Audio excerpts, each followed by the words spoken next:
Good morning. This is Good Morning Kenya, and I'm Regina Manyara. Being the 28th of March 2023, the day after the Azimio demos, there at least one person reported dead, scores injured as protesters took to streets, especially in Kangemi, Kawangware and Kibra, as well as parts of Migori and Kisumu. We're going to be looking at the ripple effect of the said protest, given that government has already outlawed the protest despite the court ruling that it would not be setting new policies. This is according to the High Court that declined to issue conservatory orders to stop the ongoing mass action by Azimio la Umoja One Kenya coalition.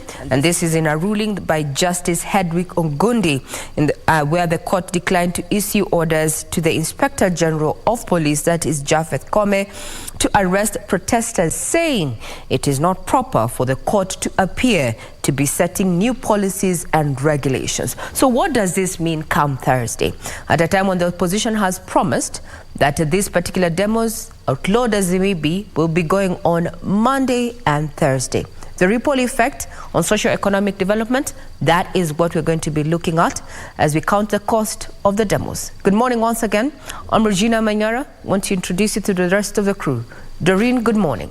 Good morning to you, Ray. And also, whilst that is happening, cabinet secretaries from various ministries have already begun giving roles to the various CASs who are already appointed in their ministries. Just yesterday, the CS Interior, Professor Kithure Kindiki, did assign roles to the 3 chief administrative secretaries already appointed in his ministry. This even as the matter is still pending in court after the High Court judge said that they are barred from assuming office, receiving salaries or any benefits until the matter is heard and concluded in court. This is, of course, after the appointment of the 50 CASs, whereas the former head of public service, Joseph Kinyo, had requested for 23. So really, where are all these 27 coming from?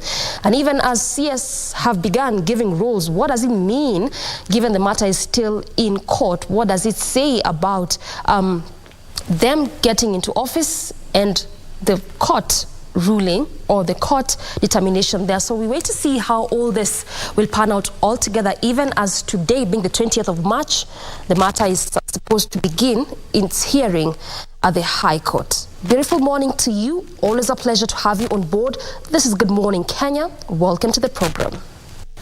Absolutely. Good morning and welcome. It's the 20th day of March 2023. And of course, later on in the program, we'll be having Senator Eddie Okech, who is the Senator of Migori County, who is also a close confidant to Honorable Raila Amolo Odinga. We'll be having that one-on-one with him so that he can tell us what's in the cards of Azimio. Meanwhile, MPs are also in a bid for some fat pension packs. So in the proposed proposal by Kitui Central MP Makali Molo, there is a proposal that lawmakers, actually MPs who leave parliament on grounds of ill health, would be paid pension if they are yet to hit 45 years. And this means that they would be entitled to 125,000 shillings monthly. Regina, kazi kwako. When you talk about parks, especially to legislators, that takes back to the conversation around how much CASs are going to be earning after a review of their pay included by the SRC. They indicated that they're going to be earning a cool 780,000 per month. This continues to rub a section of other leaders as well as Wanjiko, the time when the economy is said to be sluggish and declining, especially in as far as matters of generation of revenue as we come to the close of the financial year 2022-2023 that is just around the corner. We're already technically in April, and the taxman has roughly under 2 months to meet the revenue targets. We're going to be keeping tabs on that, but now let's do a rejoinder and look at what happened yesterday and as far as the Azimio protest is concerned, where opposition leader Raila Odinga has insisted that the Monday and Thursday street demonstrations will continue until the Kenya Kwanza government heeds to their demands. Here's a recap of what was said in Kawangware, Kibra,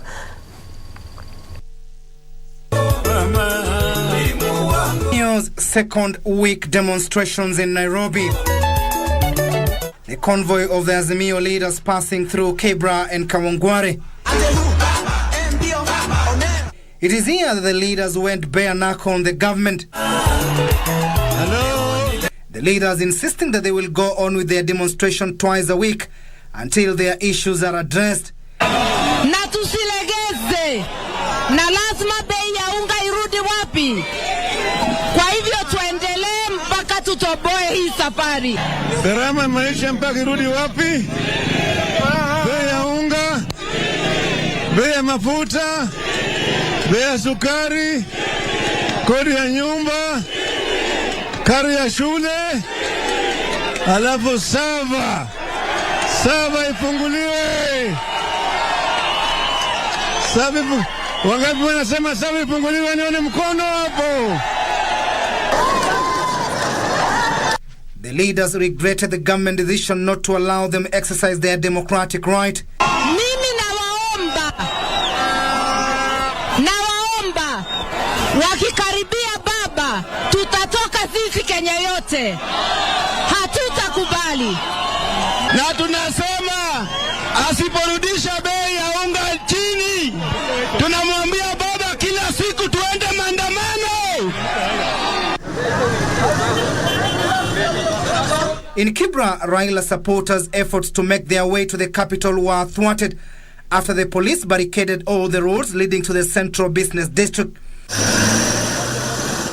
The opposition want the government to lower the cost of living, open the IBC servers, and stop the ongoing recruitment of the IBC commissioners.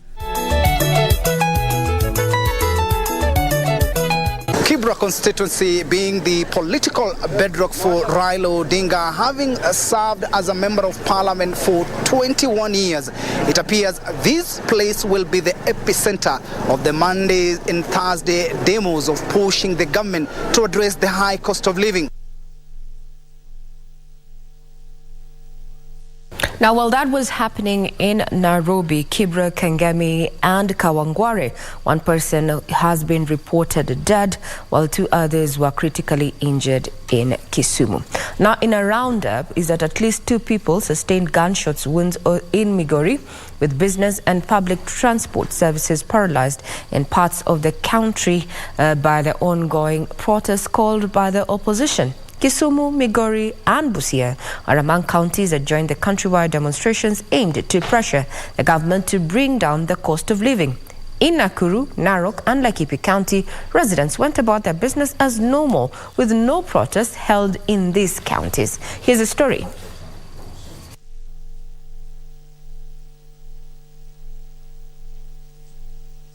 Well, just to tell you that our website is also very much, open to your views and your scrutiny. That is www.kbc.co.ke. That was just a roundup story that you can also find on our YouTube page. That is at KBC Channel 1. That details exactly what was happening in those 3 counties there, Kisumu, Busia and Migori, where protests went on, while in Nakuru, Narok and Laikipia, businesses were open and it was seemingly normal.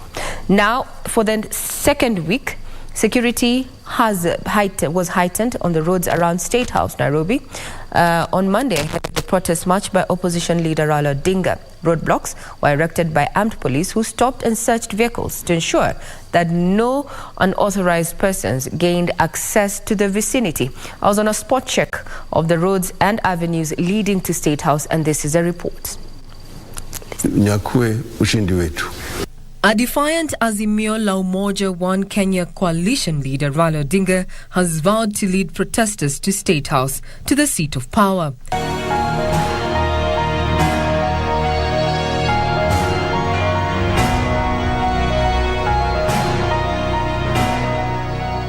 A heavy contingent of police armed to the teeth were manning roads leading to State House with one goal: no breach by demonstrators. They are demanding to see your identification card.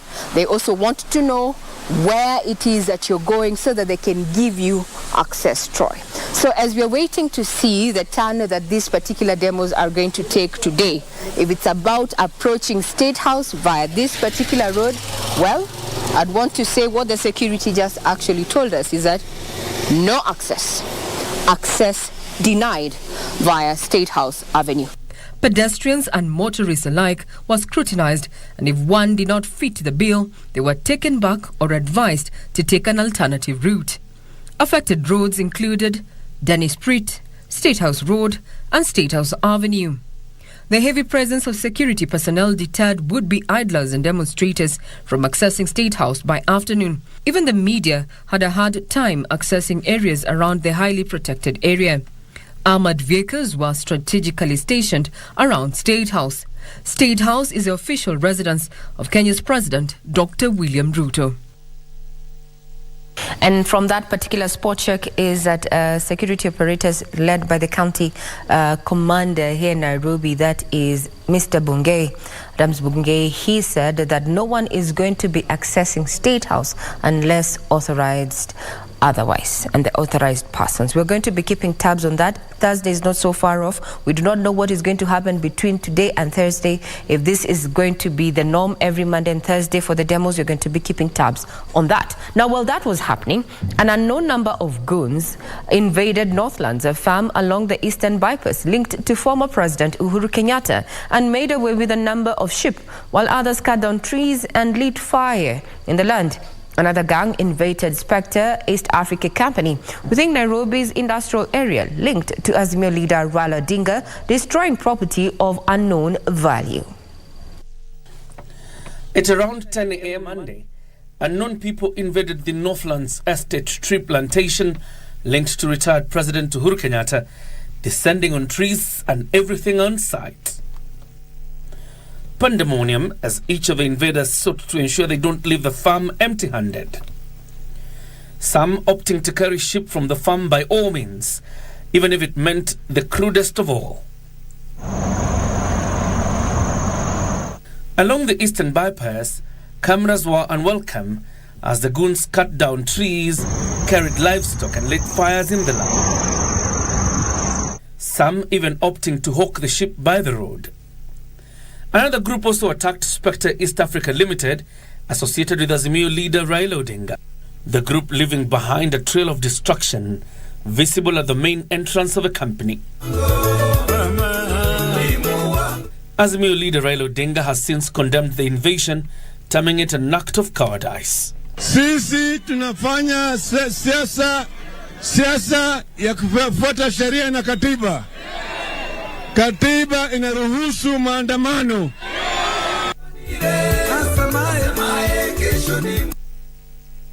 That particular development in regard to what was happening at Northlands has caused a lot of debate, especially on social media, with various leaders coming in to give their opinions in regard to what transpired yesterday and the ripple effect. So if you're on Twitter, you can also get tweeting. What do you think about the recent happenings, especially looking at, the demos yesterday, as well as the invasion of Northlands farm, as well as that particular farm in industrial area?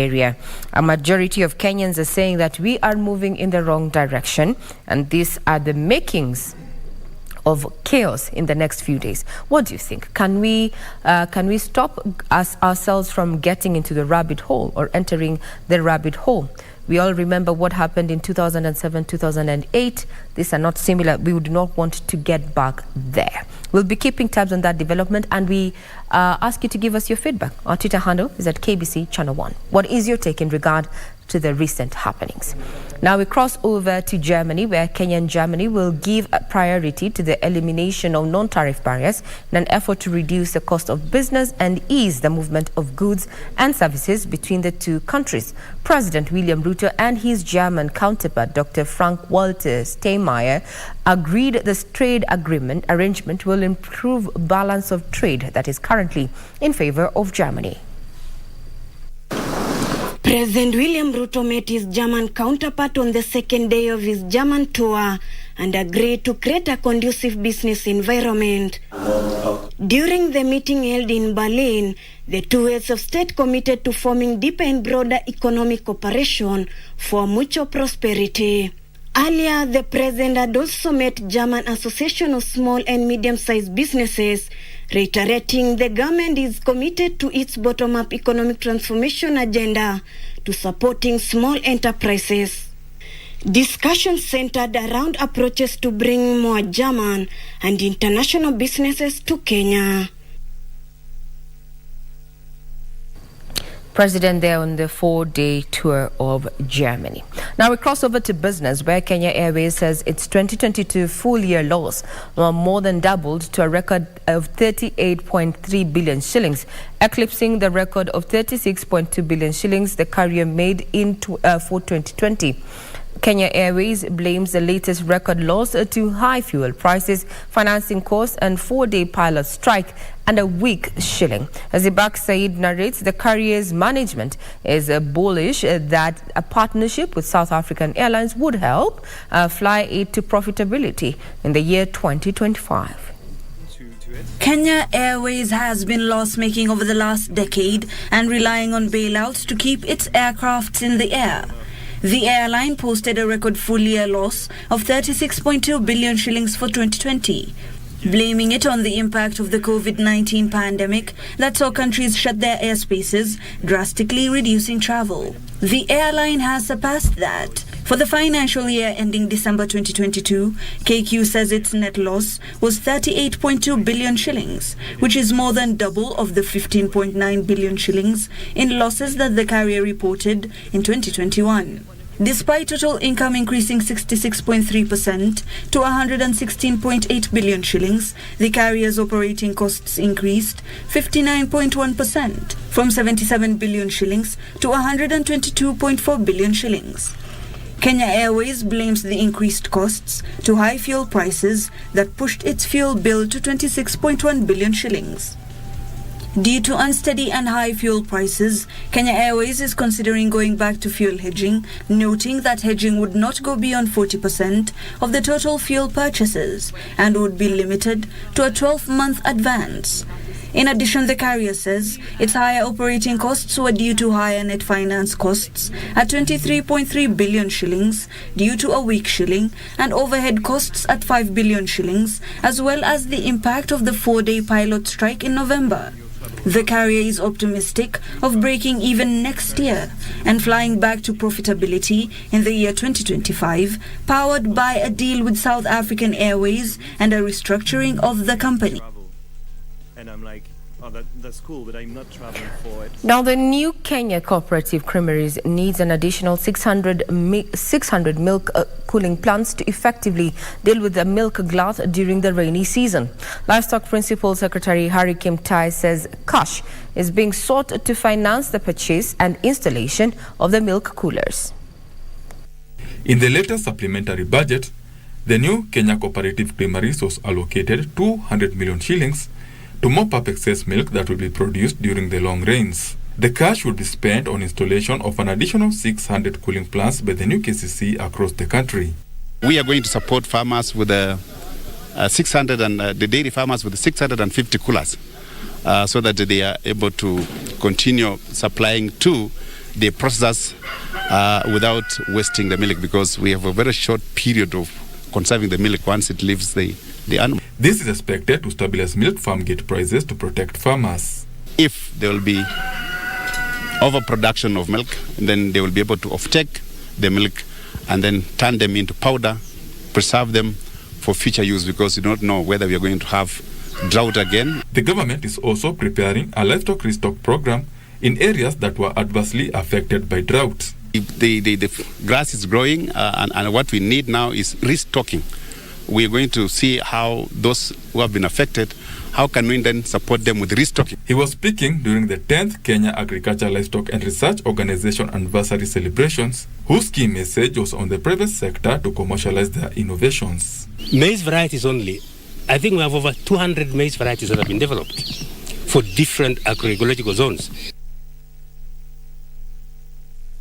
The Central Bank of Kenya has approved 10 additional digital credit providers, bringing to 32 the total number of licensed digital lenders operating in the country.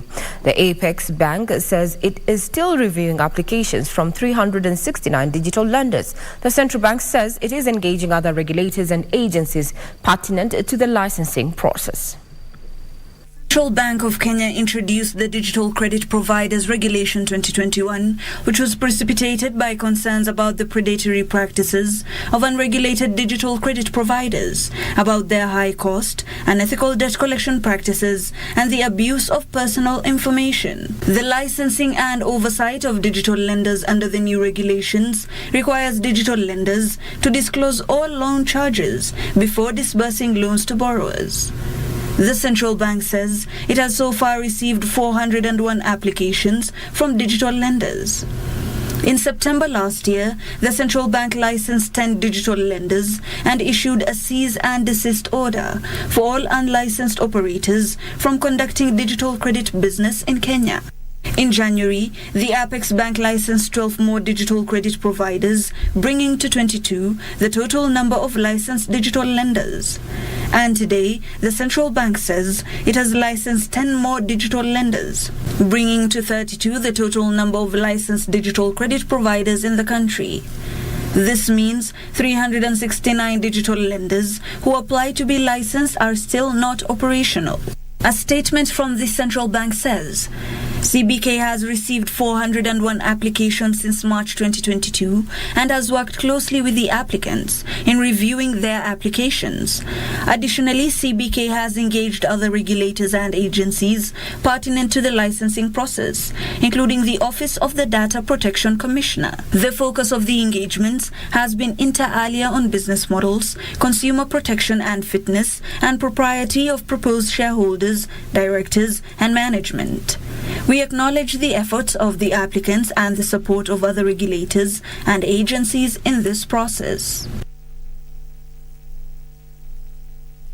Now to some good news. Members of Githongori Dairy Community Sacco are set to benefit from 141 million shillings in dividends. Sacco Chairman Joseph Gitao Mboro says the effective use of technology has spurred the Sacco and led to increased earnings. Details of this and other stories from our corporates.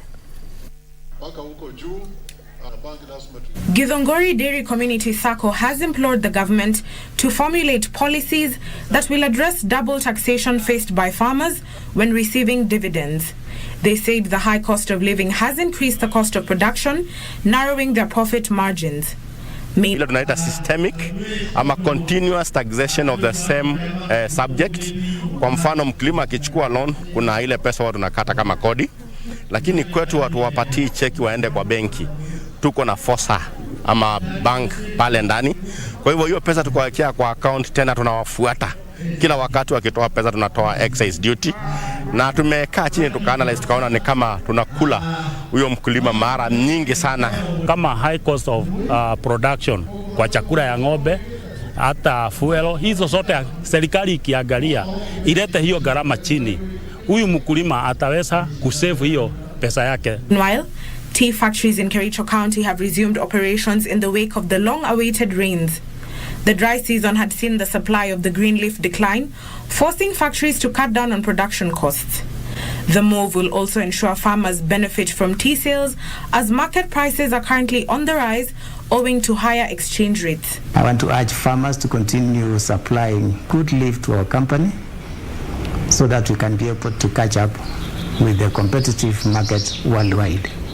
And finally, global cloud communications platform Infobip has rolled out live video support to help businesses resolve customer queries more quickly and shorten customer wait times. The feature eliminates time-consuming back and forth between the agent and customer, while enabling businesses to connect with their customers anywhere, anytime.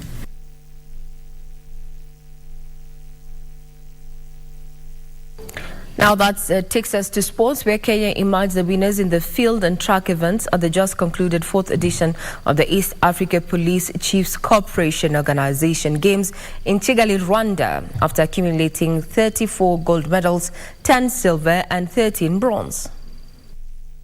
The Kenyan Corps dominated in the field and track events, winning 57 medals. Mary Mora won a gold medal in the women's 400 meters, while Veronica Mutua bagged a bronze medal. The national 100 meters record holder Maximila Imali won 2 medals after registering victories in the 100 meters and the 200 meters races, respectively.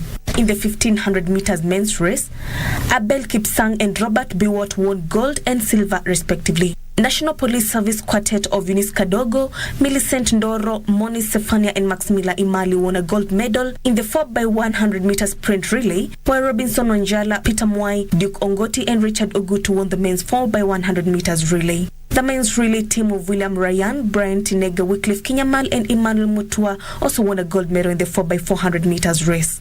Robert Kiprop and Edwin Beatty won a gold and a silver medal in the 5,000 meters race after finishing first and second respectively. Kenya finished the outing as the second overall best behind Rwanda as Uganda took bronze. Congratulations to Kenya for winning in the category of athletics. And as we celebrate Kenya, we will be also... Congratulations to the participants there in those particular games. It's good when Kenya is winning. We feel as if that's another thing that brings us more together, making us more Kenyan. Now, Harambee Starlets is expected to report to camp on Thursday this week to prepare to face Albania in an international friendly in Triana on the 11th of next month. Head coach Godfrey Odwor has named a provisional squad of 30 players for the match. 10 foreign-based players, including Turkish side trio of Mwana Halima Adam, Vivian Nasaka and Phoebe Awiti, who turned up for the Hunger Spa. Others are Gentrix Shikangwa, Vivian Corazon and Ruth Ingosi, who will play for Simba Queens. Mona Lisa Nyango, Ketsi Nagire and Valentine Hakwa will ply trade in the top-tier league, have also received their first call-up. Odor said their main aim is to rebuild the team after missing in action for more than 1 year. Leo inaonekana kuwa karamu ya magoli kwa upande wa timu ya Harambee Starlets. Region yetu ya Sekafa pia ina talanta nzuri sana. Kichwa kinaita goli la tatu ile. Kichwa kinaita safi. Ali Ngachi. Nafikiri Nyabuto. Nikita Gentrix Shikangwa. Ilikuwa ni muda tu umebaki. Angalia ndani ya mlango kule, shuti inapigwa gol. Inapigwa bao safi. Inapigwa goli safi.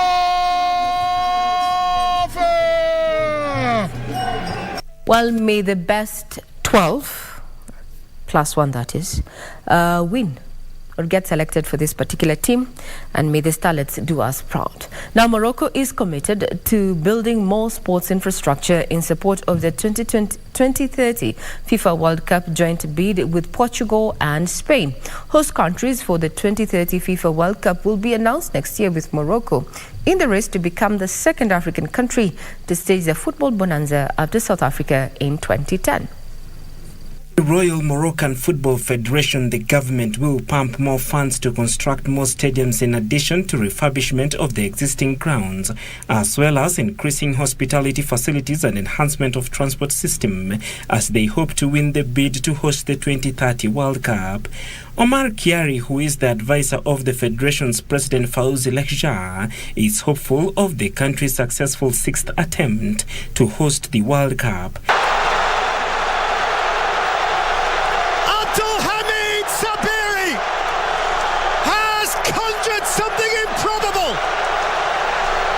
The 2030 World Cup bid has attracted 3 bids so far. The CONMEBOL bid, consisting of Uruguay, Argentina, Paraguay and Chile, Mediterranean bid of Morocco, Portugal and Spain, as well as the joint bid of Egypt, Saudi Arabia and Greece.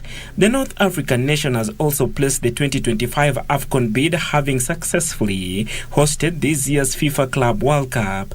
Morocco will also play host to AFCON Under-23 from June 24th to 8th July this year. Morocco brags of 6 approved international football stadiums, namely the Mohammed VI, Batuta Marrakesh, Fez, Grand Stade d'Agadir and the Mohammed V. Host countries for the 2030 FIFA World Cup will be announced next year, with Morocco hoping to become only the second African country to stage the global tournament after South Africa.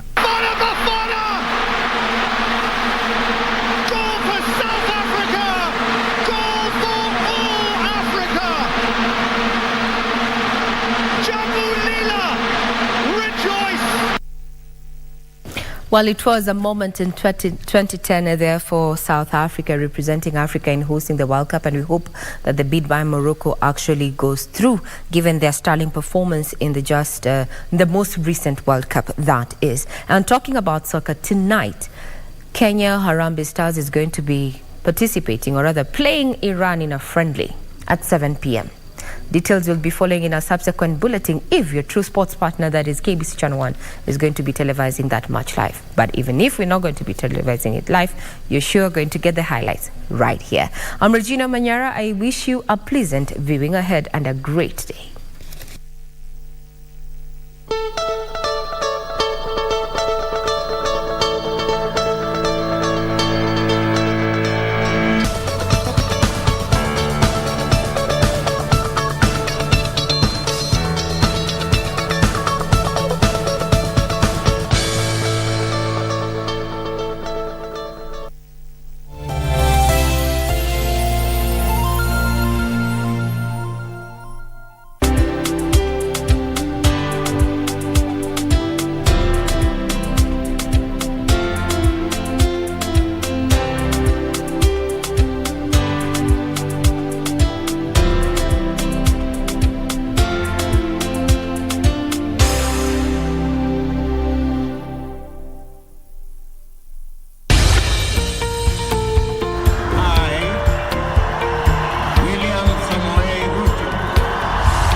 After the dust settled on rigorous campaigns, Kenyans are waiting for elected leaders to deliver on their pledges.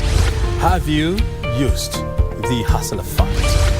When your children sleep hungry, when you can borrow 500 or 1,000 shillings and they have some food on the table. So the 500 you're giving me now is my purchasing power has literally been diminished comparing to probably even January or December. But how have the leaders performed so far?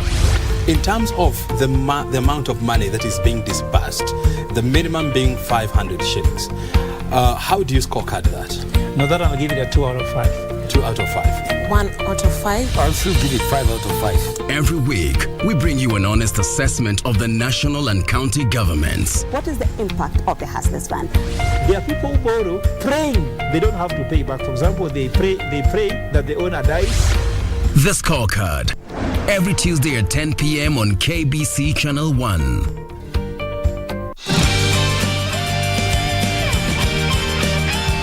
Hey, you've crossed the line this time. I don't care when others do it. But since when are you making fun of me? Just listen to me. I have confidence in you. You've always written well. What are you talking about? A few minutes ago, I saw them chatting together. They had breakfast together. You're doing this for Jenny. Don't be upset. It's dangerous to drive that car. So that's why I called the towing company and I left the key right here. What do we do? Liam, call Jenny right away. Oh my God. Oh my. What's this?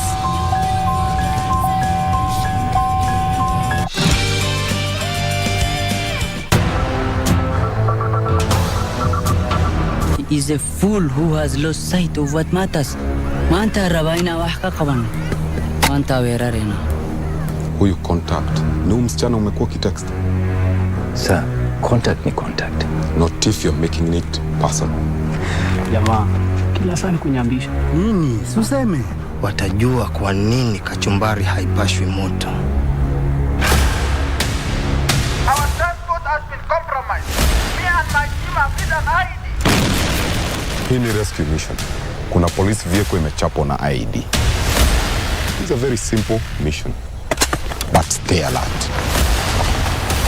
Hizi ng'ombe zinachungwa na nani?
Welcome back. It's now 7 minutes past 7 a.m.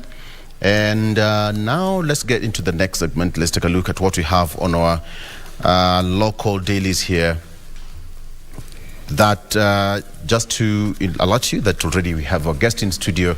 I've got Senator Eddie Okech, Senator of Migori County, already in studio here. We'll be having a one-on-one so that he can tell us what's in the Azimio basket. All right about now, let me take you through the front page of our local daily, starting with the Standard newspaper. On the front page of the Standard newspaper, on the front page, Kenyatta's under siege. Kenyatta's under siege. And on the front page there, we have photo of former President Uhuru Kenyatta and former First Lady Mama Ngina Kenyatta. And the story continues that hundreds of youth, some ferried from an unknown place, invaded the city farm belonging to former President Uhuru Kenyatta's family, hewing down eucalyptus trees and cutting away sheep. In the evening, they lit fire on the farm, but there was no police presence. That's what's on the front page of the Standard, and the story continues on page 6 and page 7 of the paper. Still on the front page, Raila, mass action leaves city in paralysis. Raila, mass action leaves city in paralysis. The story is completely laid out there for you on page 2, 3, 4, and 15. You can take a look at that story. KQ slums record 38.5 billion shillings loss. KQ slums to record 38.5 billion shillings loss. Airline says that performance is the result of reclassified loan that led to 18 billion shillings loss. That is on the front page of the Standard.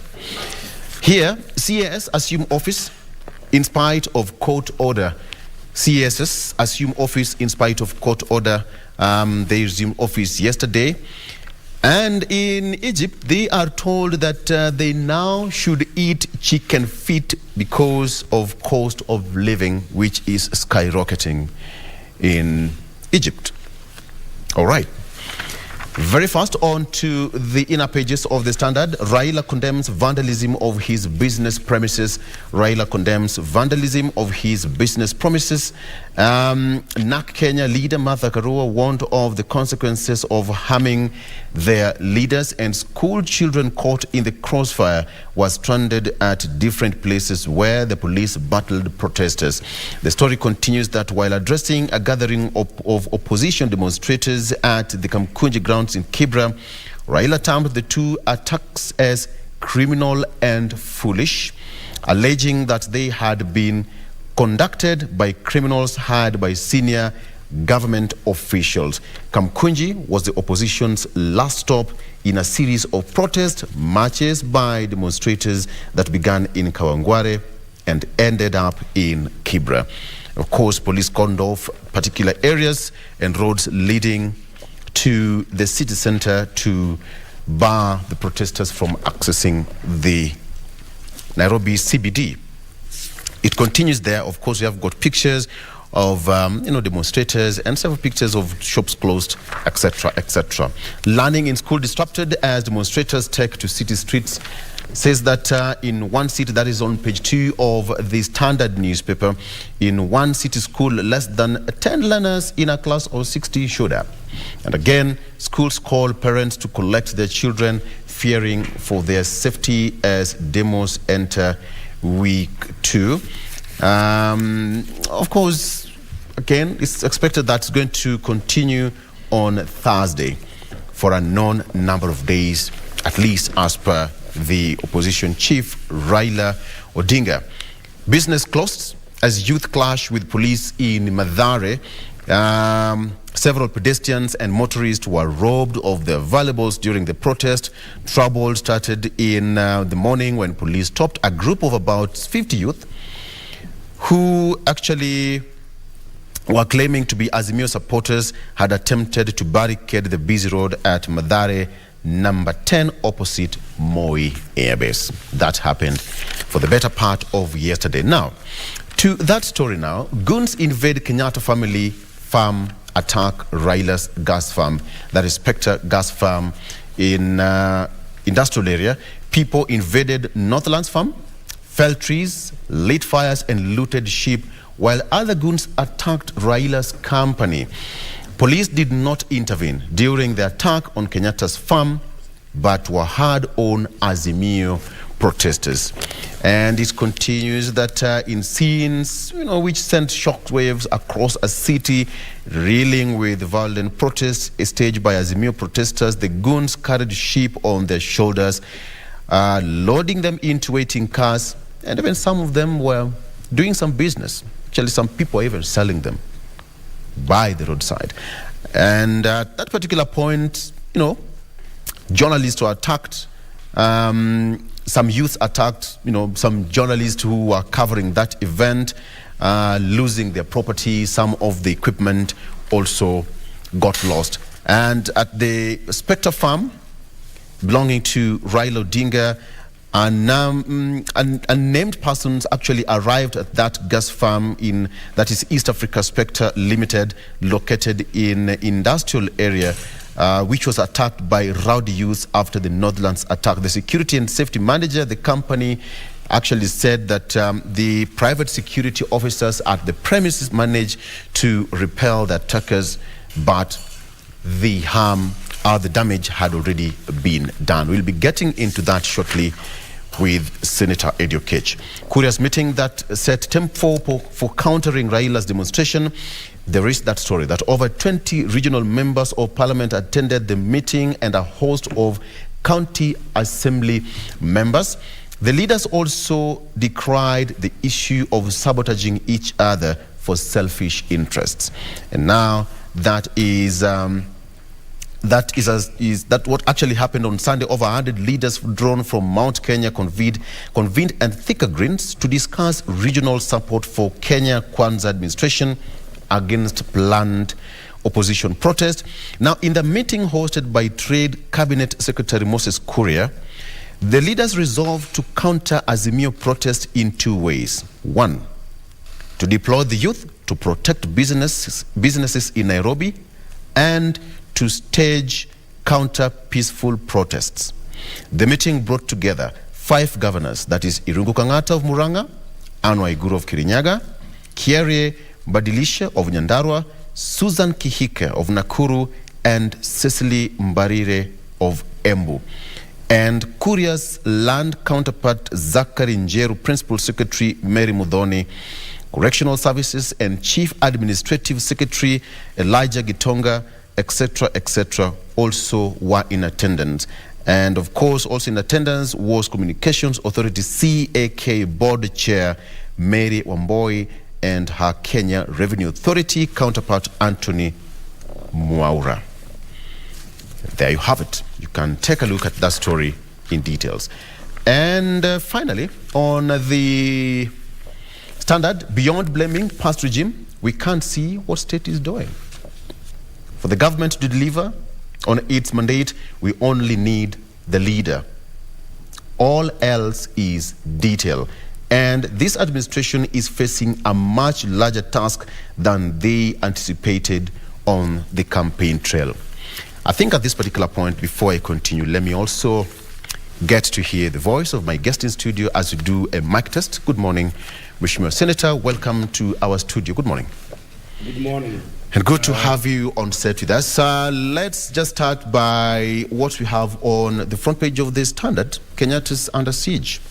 Hundreds of youths actually, some ferried ship, some, armed themselves with parcel and fell trees and all manner of things. And later in the evening, there was fire, which was there. And sad enough, there was no police presence. What do you make of that?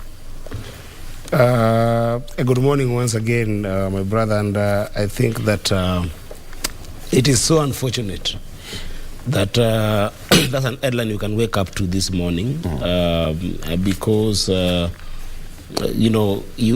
you've glazed over all the headlines in the Standard today, and it's very clear that we know, the country knows the perpetrators of this kind of atrocity, and it is one term. It is a state-sponsored attack on private property. If you read the Constitution, if you look at the Bill of Rights, Chapter 4 of the Constitution, Article 40, Article 65, and many other articles are, very well dedicated to the issue of ownership of property, the right to ownership of property and the duty on state to be able to protect property. And it is unfortunate that we are seeing something like this, because Azimio side has been doing peaceful demonstrations, and Azimio supporters have been vilified actually in most cases by the people in government now, that it is the Azimio supporters who are destroying property, to an extent that there has been targeted attacks on supporters of Azimio. In some cases, some people even being shot with live bullets. And it is suspect when people can actually go to where the farm of the Kenyatas was, where there was no any demonstration in the first place, and therefore there were no any demonstrators of Azimio who could be claimed to have gone to attack any property there. And then the worst part is that this is a fenced area, that you find these massive number of young people doing all the manner of just unprecedented things, and then there's no any police protection on that property. I think this is going to be not just be a state-sponsored crime, but it's going to be a state-sponsored anarchy. And that was happening. Also, Raila's farm, the Spectre farm in industrial area, was also under attack. Yes, and this has been the narrative that we have been seeing. It actually shows what people have been talking about since the campaign started. You remember, this regime started the campaign on the basis of dynasties versus the rest, which is a convoluted idea and a lie to very, very many Kenyans, and basically hate speech. It was spreading hate against a certain group of Kenyans, and taking advantage of the poor, especially in some communities like what we saw. These are mostly young people who are from Central, because we saw, as you have read in the Standard, that it is the leaders of Central Kenya who actually convened a meeting to actually plan of what we have seen. And I think it's just people who are taking advantage of their people to fight economic warfare and selfish interest warfare against some members of this society. And I think that at this point, this should actually draw the attention of the international community. Because these kind of crimes can really easily degenerate this country into a civil war. Because what these people are basically doing, they are pitting the poor Kikuyus and the poor people from Central against the rich people in Central, such that, if you were to discuss it in classical politics, political science ideals, you are basically suggesting that in Central Kenya, there are state-made people and self-made people. Okay.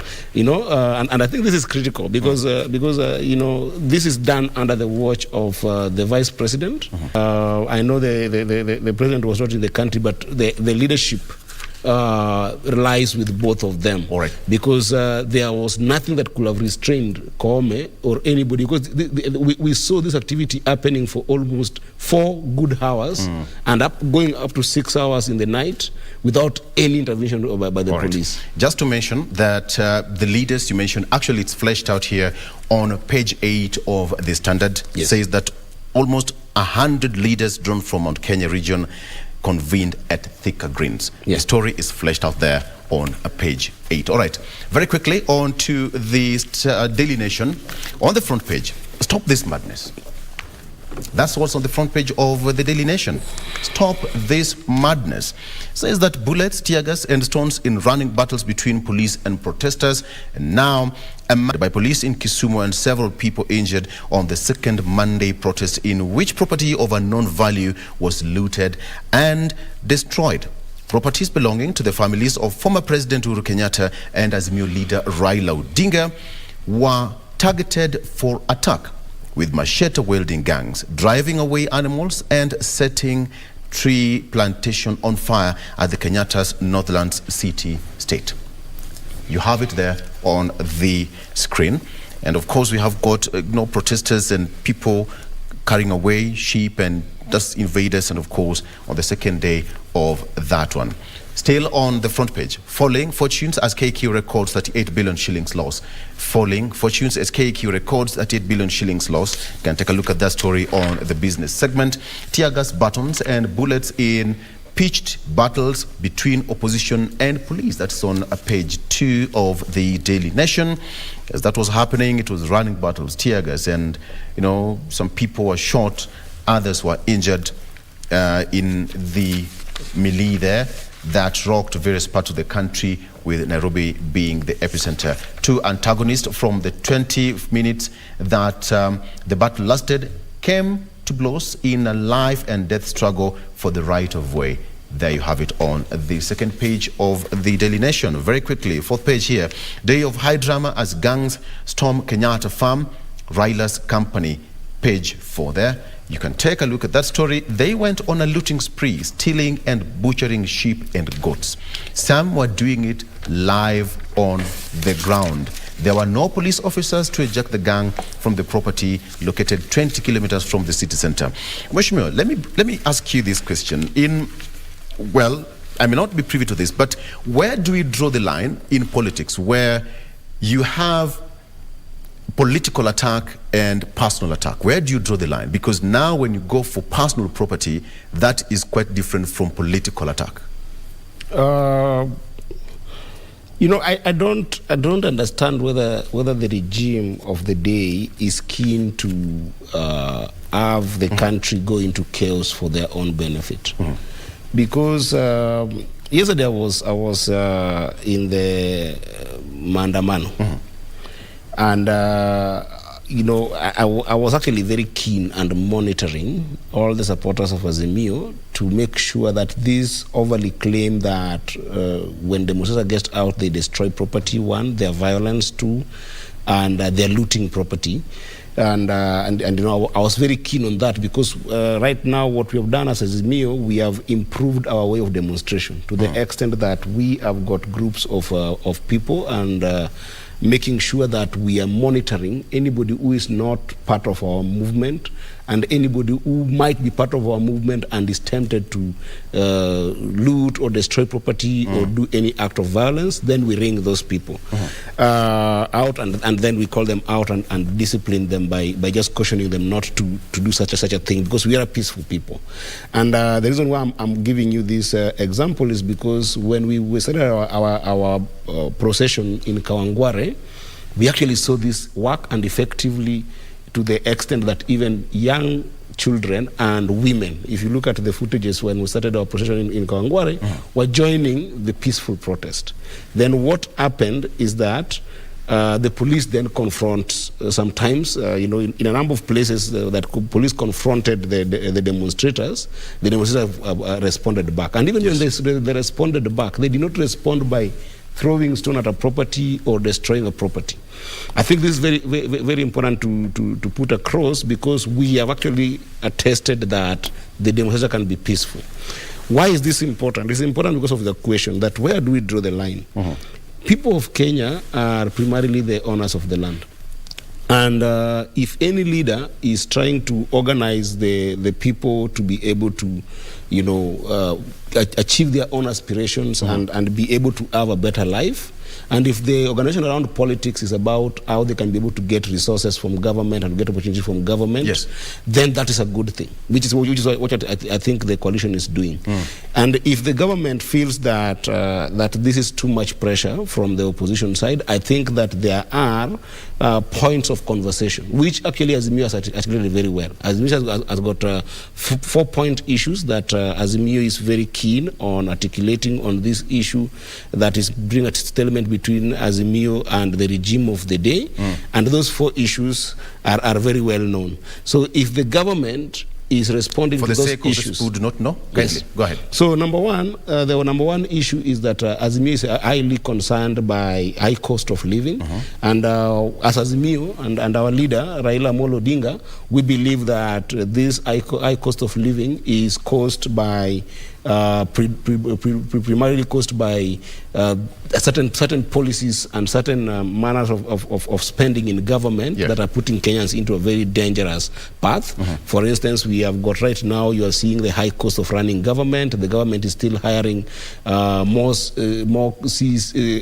The government is spending on things that are not important for Kenyans. The government is not fast tracking the money that's supposed to go to counties. A number of indices that the government is responsible for, that the government is not helping the people be able to move forward, including things like subsidies that the government removed on some very basic goods and services that are now straining on Kenyans. So that is one of the biggest issues. The second issue is the idea of constitution of the IEBC. The idea that electoral justice is something that we cannot lose our sight on. And Azimio is rooting for that to be stopped. Yes, and Azimio is rooting for that to be stopped because Ruto cannot say that he wants us to follow the rule of law, and then those laws must be the laws that he has made. Because when Ruto took power and Rigathi, they found they found laws existing, and these are the laws that they are changing, and then they want to subject the Azimio people to laws that they have changed, that those are now the real laws. And we've even seen this in terms of attack on individual institutions, which forms the third issue, because the IEBC under Article 248 is established as an independent institution among other institutions. What happens is that if today High Court was dealing with any issue, or even the Supreme Court, which we have got actually a bench that is about seven individuals, right? They are given powers to the extent that if they are prosecuting themselves on an issue, and they have articulated to the extent that, let's say, 5 judges have got a dissenting opinion with 2, then it means that those 5 judges are a majority. Or if there are 2 judges who have got a dissenting opinions against 5 judges, then 5 judges still will prevail. But then it doesn't mean that you will go and expel the 2 because they have got a different opinion on any issue that they are dealing with. That is the spirit of the independent institutions articulated under Article 248, be it the Human Rights Commission, be it the High Court, the judiciary, be it the IEBC. So when the IEBC pronounced itself on the previous election, and there are three commissioners who took one side with regards to how our election went, and then there are 4 commissioners who also took their own side and gave their own opinion. You cannot vilify them and then use a political process to deal with them. And then the last one. Let's take a break and we come back. Yes. You said there are 4 points that Azimio is rooting for. No, the last one very fast is just the issue that the server needs to be audited, given the number of issues that have come out after the declaration of the election by the Supreme Court as well as the IEBC. So these are clear issues that the state can actually deal with. But then if you get out of this issue and then you start using those as an advantage of attacking other people, individual and property, that's anarchy. I want us to do and to get on the A and B's or the A and Z of the Azimio, what's in the Azimio basket. Yes. For any person who doesn't understand, yes, call to open the server, you know, the electoral system, and of course, lastly, the cost of living. If you can get us the A and B's on that, we would really appreciate it. That will be coming later on after this break. Stay with us.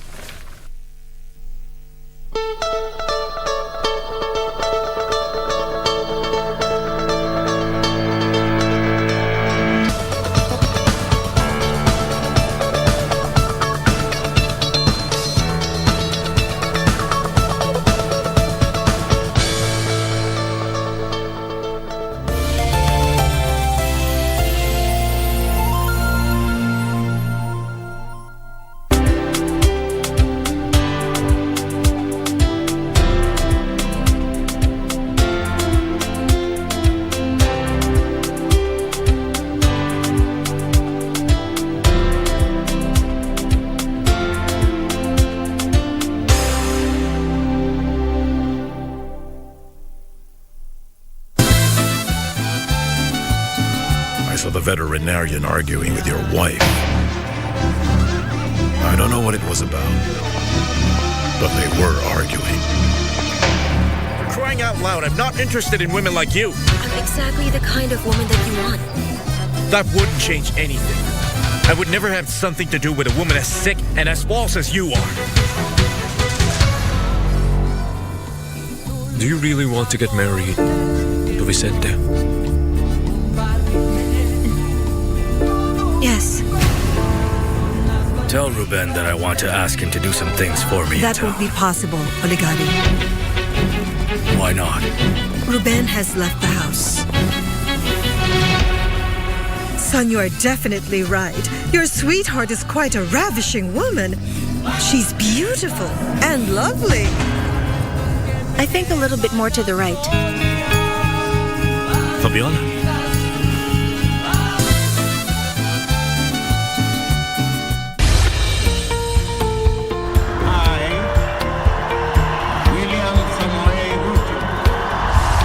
After the dust settled on rigorous campaigns, Kenyans are waiting for elected leaders to deliver on their pledges. Have you used the Hustler Fund? When your children sleep hungry, when you can borrow 500 or 1,000 shillings and they have some food on the table. So the 500 you're giving me now is my purchasing power has literally been diminished comparing to probably even January or December. But how have the leaders performed so far?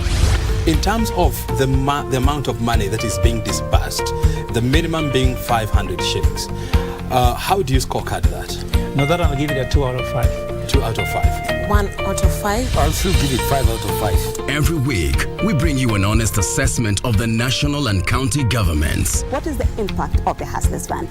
There are people who borrow, praying they don't have to pay back. For example, they pray that the owner dies. The Scorecard. Every Tuesday at 10 p.m. on KBC Channel 1.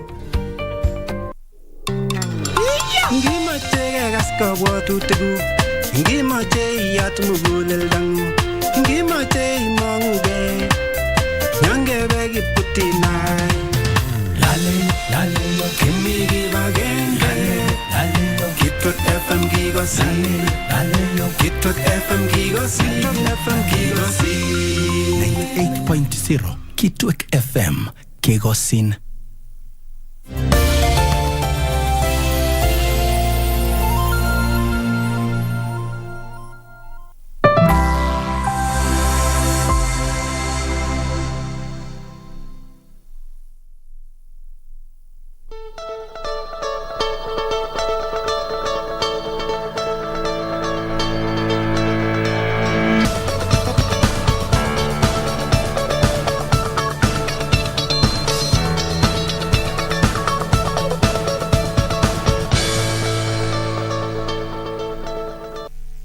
Welcome back and thank you for staying with us. Now, on the People Daily, it's more or less the same what's on the front page of the Daily Nation and the Standard. It reads, Goons raid Uhuru land amid demos.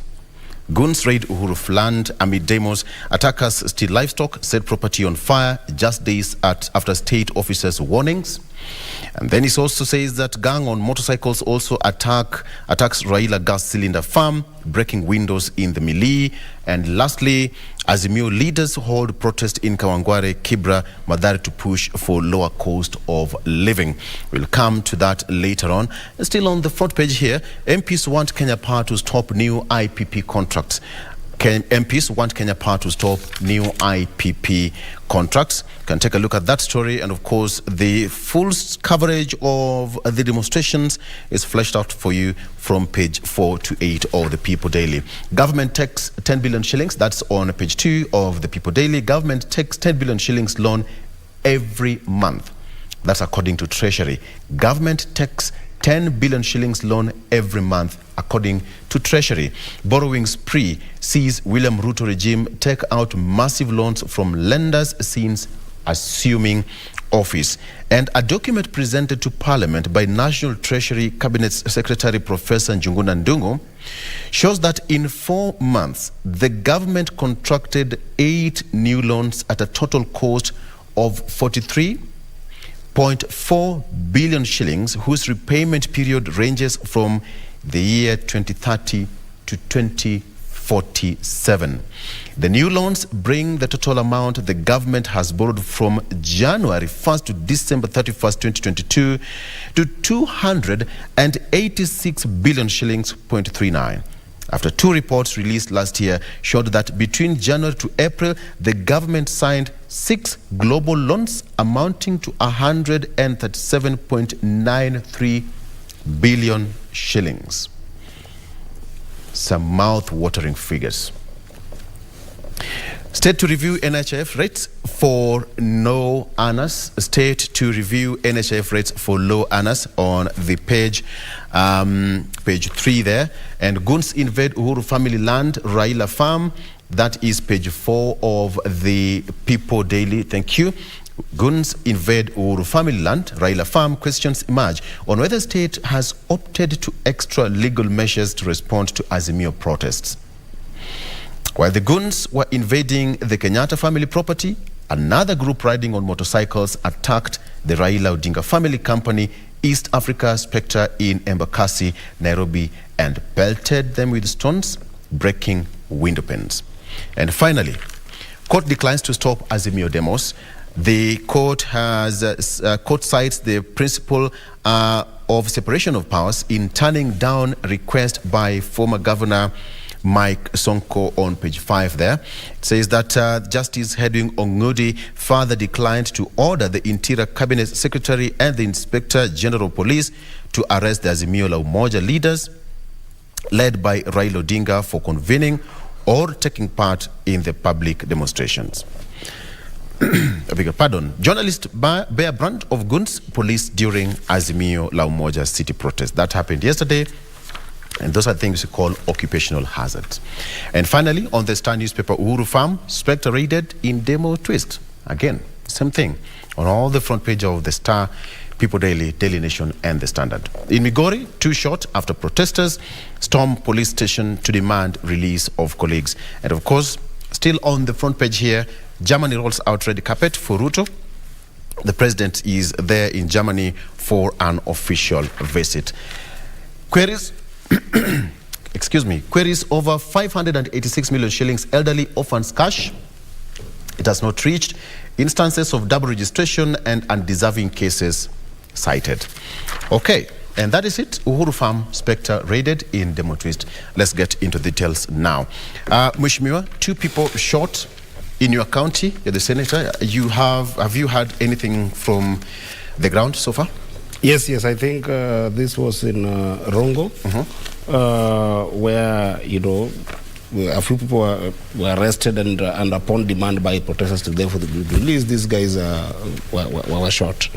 And it's very unfortunate because, as I said, these are peaceful demonstrations. And actually, yesterday was a vindication that actually Azimio protesters are very peaceful. If you look at Migori, apart from Rongo, there was serious maandamano in Uriri that was peaceful. The entire Uriri was very peaceful. The entire Awendo was very peaceful. The entire Migori town was very peaceful. You could see demonstrators congregating and just expressing themselves on high cost of living and some of the grievances that we have been able to put forward. And we want to say that this use of police, we have seen it before. This unwarranted force and excessive force used by police, and of course with the command by state, is something that we need to address because and we need to take individual responsibilities.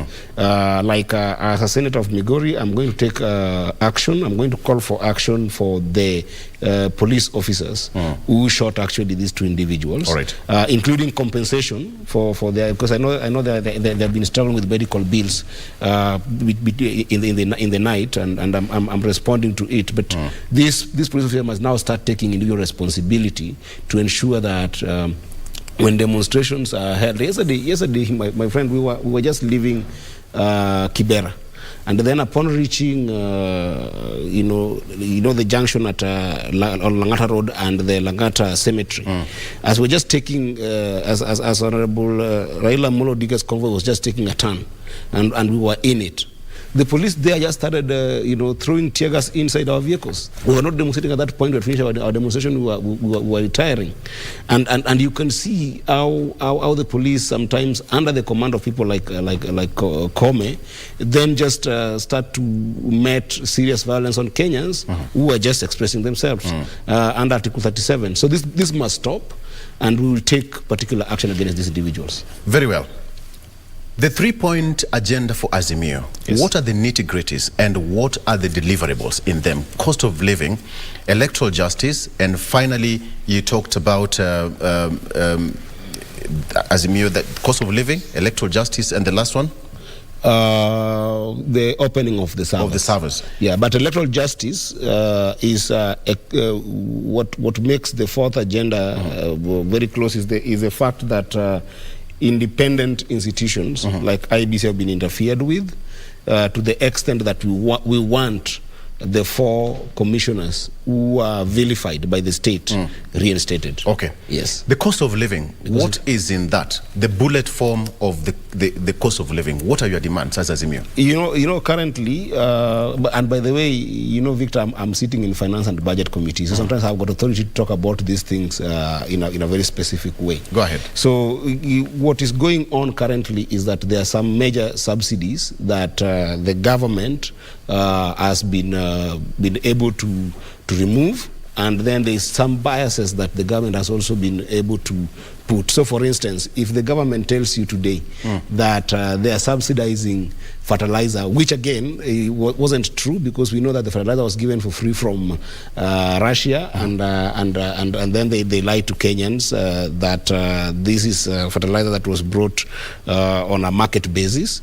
If you choose today to give subsidies to fertilizer, and then you are assuming that every other person in Kenya, all they do is growing crops, then you are wrong, because somewhere like Nyanza, where this and then you claim that you're only subsidizing production, and you only choose to subsidize where there is economic gain for people in government, where you can do some deals and then gain by yourself and not other people. So today, if you argue that only fertilizer should be subsidized, people in Nyanza, for instance, are people who are spending their time in the lake and they are using fuel, which you have skyrocketed, you have removed subsidies on fuel. That is what they use to fish. People in Boda Boda who are in the service industry, that forms a big part of our production economy. In fact, NTSA has indicated that people in Boda Boda are about 1.5 million. All of these people, 97% of them are getting their Boda Bodas or the motorbikes by being financed by people like Watu Credit and others, and therefore it's trainers. But then they're also participating in the production economy. People in the north, that right now you can see even the North Rift is suffering. Those people are pastoralists, and people eat meat in this country. People eat goat meat. People eat ngamia meat. People eat cow meat. all these people are in production, and then you don't subsidize them, and you just focus on areas where you want to make money. And then up and above that, you are running a very high, a very expensive government. So for instance, why would you tell me as a taxpayer today, Victor, that I pay my taxes to pay a billionaire like Kidero in cars, and up and above that, you are having even more cars than we should have as a country. So the complexities of what we are seeing in terms of what I would call physical spending that are unnecessary, that are straining the taxpayers. You tax people more, you get more money from them, and then you make it harder for them to be able to succeed economically, is something that we Others we argue must that stop. the cost of living did not start with the current regime. It started way back in the past with the past regime. No, but they are facts. We can actually go to the basic cost of commodities. During Uhuru's regime, the only thing that skyrocketed was the cost of energy, which actually was because of the act was an action by Parliament, and actually our Parliament has apologized over that. It was not this crazy high cost of living. We can look at the cost of unga when Uhuru was in power versus the cost of unga when Ruto took power and removed the subsidies. We can look at the cost of paraffin. The cost of the cost of paraffin skyrocketed when Ruto took power and removed the subsidies. So it is not necessarily true. But what is actually true is that this government has come in with very draconian policies that were not even part of what they promised Kenyans, you know, because there are very clear promises that this government made. Actually, one of the reasons why this thing has become a national protest, it's not actually not only Azimio protesters. And statistically, if you look at what Ipsos said that this government has got a disapproval rate of 62%. That 62% of Kenyans are disapproving of this regime. If you do statistical analysis from what the numbers that IBC declared, even if you come to the numbers that Azimio has claimed of the result of the election, the numbers that IBC declared themselves, if you look with what Ipsos says, it means that out of 10 people that voted for Ruto, 6 people have left him and are on the street protesting because of this high cost of living. What about based on the promises? What about electoral justice that Azimio is rooting for? The electoral justice, my friend, is you know, we had a very clear laws on how we are going to constitute the IBC, because you cannot be a Manchester player. You're going to play with Arsenal, and then you are the one who select the referee, and up and above that, you give the referee terms and conditions. So what do you want, right? as Azimio? And as Azimio right now, yes, the reconstitution of IBC, the way it is going right now, is wrong. And as Azimio, we are not requesting, actually. We are demanding that this process be stopped and all the players come on the table to figure out how we can be able to come up with a fair and a very verifiable process of getting the referee who is going to referee elections in this country. And what's the recommendation from Azimio? What are you recommending? No, you know, that monolistic kind of approach is what is affecting us, because now the country is stuck whereby everything that the regime has decided is what is going on, and you know very well that the review of the laws that we had, which was the best actually, yes, the review of the laws that we had in terms of constitution of IBC, was reviewed by Ruto by buying parliamentarians. You know, this one is obvious. It was seen in the country when after the election, the first thing that Ruto did before sworn in was to buy 12 MPs from the opposition side, and then ramped it up after taking power by buying even more MPs and giving them goodies in State House. People are given money. People are given tokens. People are promised development. Then when they go to Parliament, they start changing our laws to the extent that there is a monopolistic holistic kind of approach to what the regime is proposing now. So what Azimio is asking is, we are not dictatorial like the regime is dictatorial. Let's come on the table and be able to discuss what would be best for Kenyans if you feel as a regime that the previous system was. And what is the formula that Azimio is rooting for? That's that's what I'm saying. Yes. That this has to be a conversation between the two. You know, it cannot be like Azimio is proposing this and the government is proposing the other. So, for instance, if today you say that you're going to have two of the commissioners from two political parties, right? Which is the Azimio side. Maybe it's going to be ODM, because ODM is the predominant party in Azimio, and then UDA is the predominant party in Kenya Kwanza. And then under our constitution, chapter 2 of the constitution, that is article 4, it is said that Kenya is a multi-party democracy. That means that all the parties that we have under the constitution have got equal rights on anything that happens in this country. So what happens of over 80 parties that are in Kenya today that also want to participate? You see, that kind of formula has to be interrogated. You cannot say that today the IEBC Commission is going to be to have one person from ODM and one person from UDA, and then the other parties are not even significant just because they don't have majority in parliament now, when actually what IEBC will be doing in 2022-27 is not party to these two parties, because at that time they will be conducting a new election where everybody has got an equal chance to get to parliament. So you see why these things are problematic.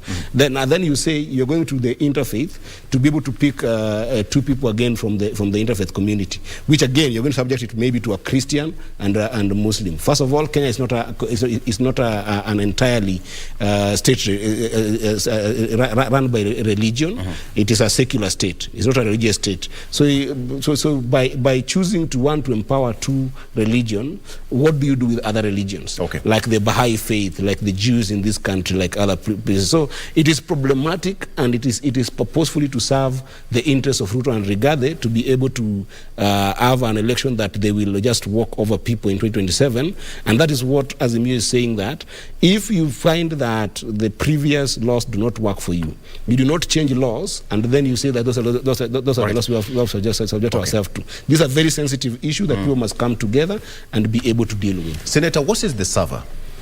So, is it even possible for it to be opened in the first place? Yes, it is, because the Supreme Court pronounced itself on the issue of the server. Remember when we were having a Supreme Court decision on the presidential election, the Supreme Court actually did order the company that conducted this election, Smartmatic, to be able to open the server and to be able to allow for audit at that time, an audit that could be able to enable the court to be able to make decisions. What happened? Smartmatic said that they don't.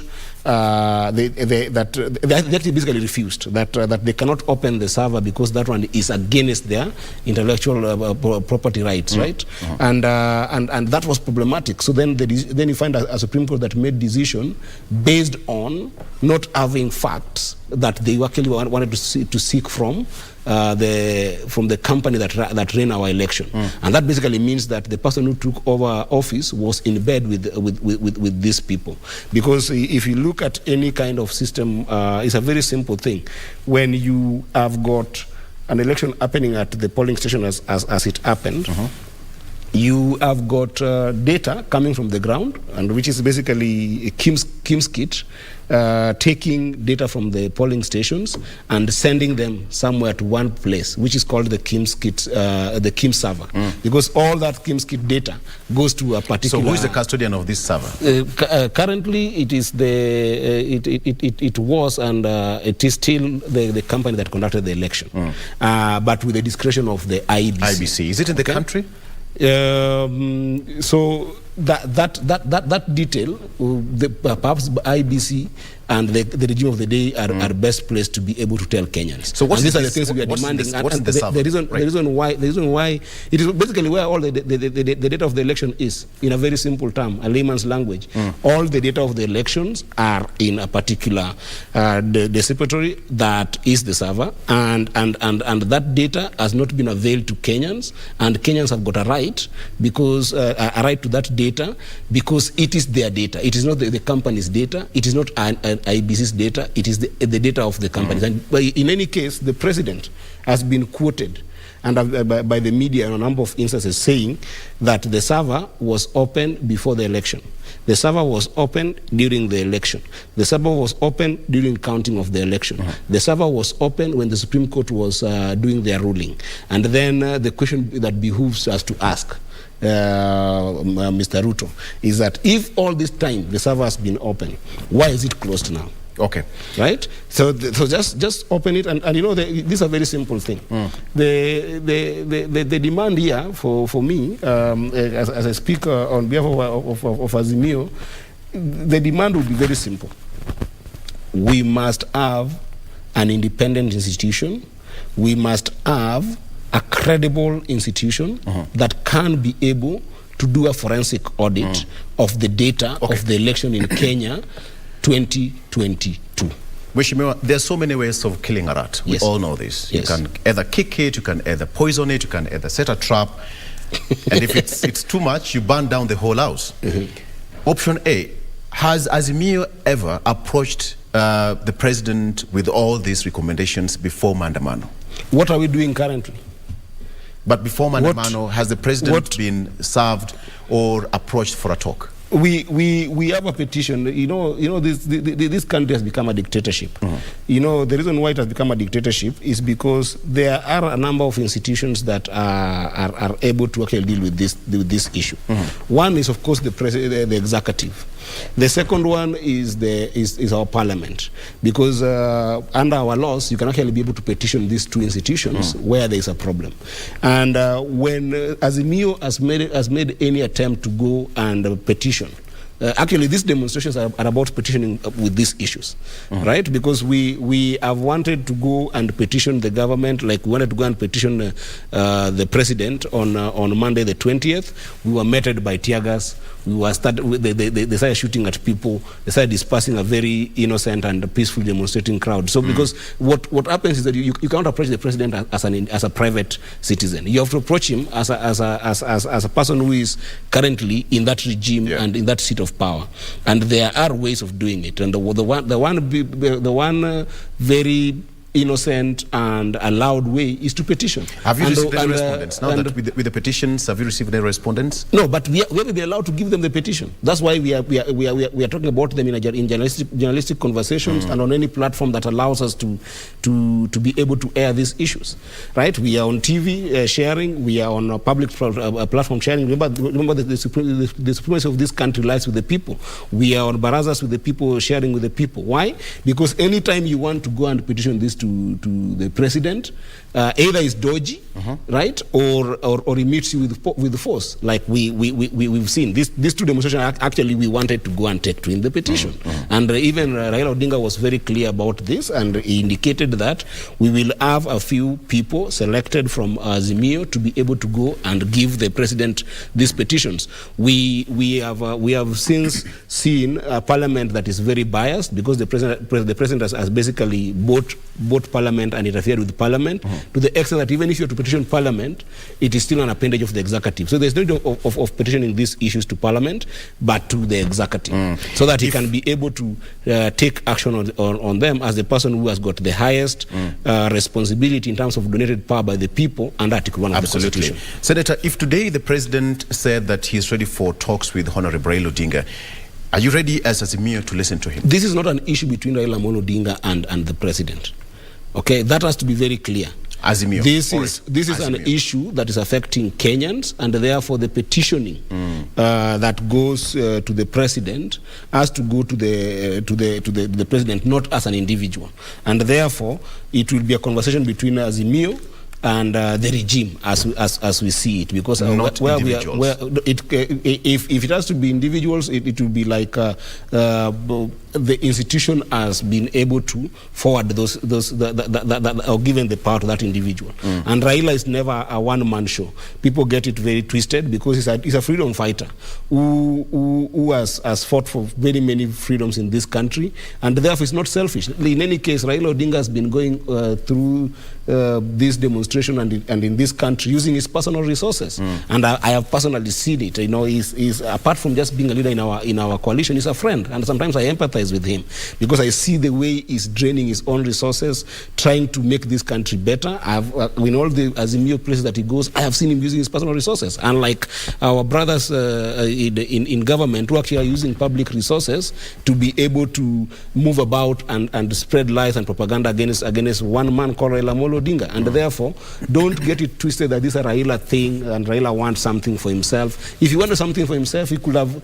This work is tiring, my friend. Raila has been in over 16 meetings that I've seen him really sacrificing for Kenyans. Do you think Raila enjoys being in street, being tear gassed and being targeted by water cannons and targeted by bullets that we have seen around? Like it is not a thriller for him. It is just sacrifice that he's doing for this nation, and therefore it's not there for selfish gain. So if understand that, if the common mwananchi, the Wanjiku, quote unquote, does Wanjiku understand what's in the basket of Azimio? Absolutely. You know, and the answer is very simple. You can see the masses that have come out, and they continue to come out. They come out not because they are coming there to have some party. They are coming out because they understand the ideals that Raila Amolo Odinga stands for. They understand the fight that Raila Odinga is fighting for, and they understand the courage that the man has had, you know, in terms of standing for what is right. And let me tell you, you know, some people in the state, I've seen people talking. You know, we talked about what is going on here, and you know, it's not a sheer coincidence that the president leaves the country. And then the next day, the president leaves the country just in the wage of a number of leaders, both a minister and a number of governors and regional leaders, 100 of them meeting to plan a serious attack on private property. And then the pronouncements of Kimani Ichung'wah comes in place that we're going to attack private property. And then before you realize, people are organizing themselves to attack private property where there isn't. And then the worst thing is that even the president on his Twitter handle has not condemned something like this. What do we see with this? This is anarchy and this is dictatorship. The reason being, I can assure you, Victor, when the president will come back in this country, he will just condemn this thing and let it go. There will not be action against Kimani Ichung'wah for what he said, which we are going to push for. There won't be action against Moses Kuria, who actually is being paid by taxpayers' money, right, and enjoying privileges with the people is pitting against each other. There won't be action against these governors who sponsored this kind of attack. He will just condemn it and let it go. And you see, the problem with the state is that they think that they can be better than you in two things. This is what I want to tell you, Victor, today. You can't be better than me in terms of intelligence and then be better than me in terms of stupidity. Okay. Where your intelligence works, my stupidity can be able to work at some time. For how long is... And they're taking the people for granted that people don't see these things. Okay. People are seeing them, and people are seeing how Raila Amolo Odinga is fighting for them and is fighting for the right things. For how long are we going to experience the Mandamanos, Mondays and Thursdays? Until the government takes the issues that we are putting on the table seriously. What if, is Honorable Raila Odinga ready to climb off the horses and have a talk as Azimio and have the petition listened to and have a resolution and all this to end once? Of course. That is the purpose for this. Raila Odinga does not want chaos and mayhem in this country. Raila Odinga wants a better country for us. In any case, everybody who is enjoying their position today in these serious government positions is a function of Raila Amolo Odinga. It is in public domain that Raila Amolo Odinga single-handedly fought for the devolution function in our new constitution, to the extent that even some previous high people in power, even some former presidents, were hell-bent that there's not going to be something like devolution. Today, all the governors who met at Moses Kuria's place and planned this kind of attacks on private property, all these governors are governors as a function of Raila Amolo Odinga. They fly flags in their counties. The people in their counties are enjoying serious employment, serious development projects. Over 8 billion on average goes to any county in this country, Victor. Okay. 10 billion in some places like Kisumu, Siaya, Nairobi. We enjoy these things because of Raila Amolo Odinga. Right. Rigiji enjoys what we call deputy president, because deputy president is not a vice president. A vice president used to serve under the discretion of the president, and therefore could be fired at will, was given some menial jobs. He enjoys that as a function of Raila Amolo Odinga. Senator, we're almost coming to a close, but then let me ask you this question from a viewer who said that Raila Odinga perhaps is now setting the tempo for 2027. Is this a tempo that is going to run for the next 5 years? No, Raila Odinga has been very clear. And this is also, we all do this view as Azimio, that if we don't solve these issues, there is no election in 2027. Because you cannot go to an election that already is predetermined and you already know results. No one in Azimio is willing to go to an election next in 2027 without sorting these issues. There will be no election. There will be selection in this country, because this is something we have seen in the Moi regime, and that's why we're telling you we are going to the dark days of Moi.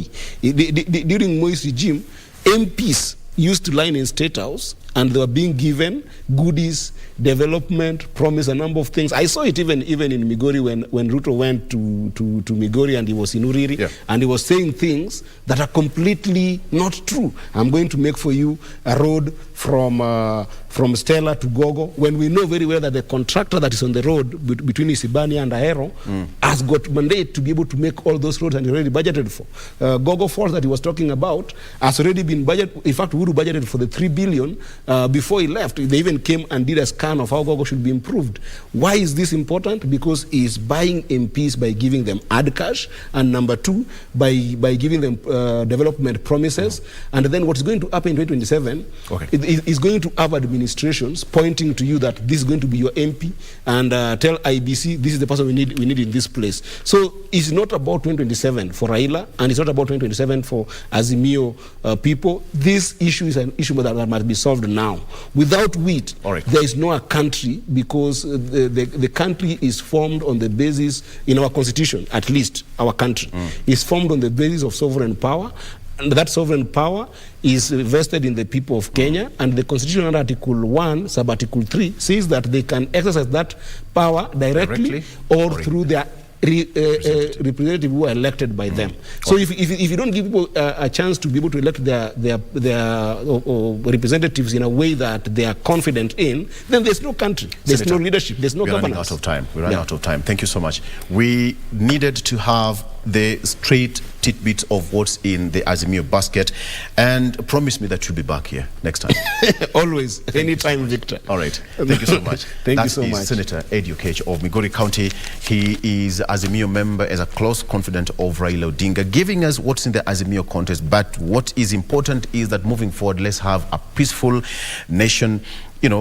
Attacks on personal property should be there in the demonstrations. Thank you so much. All right, let's take a break. And we come back, we are crossing over to Radio Taifa. We have got Wakili George Kithi, who is advocate of the High Court and former Mandera senator.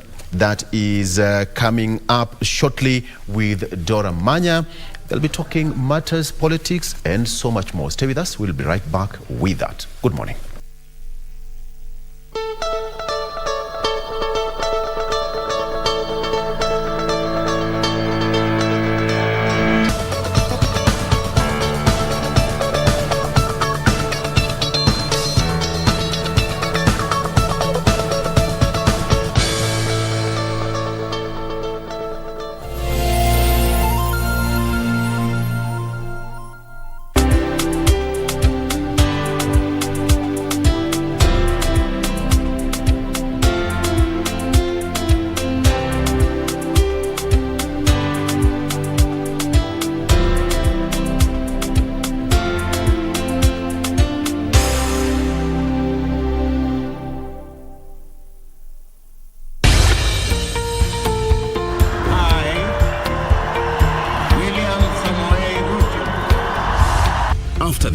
settled on rigorous campaigns, Kenyans are waiting for elected leaders to deliver on their pledges.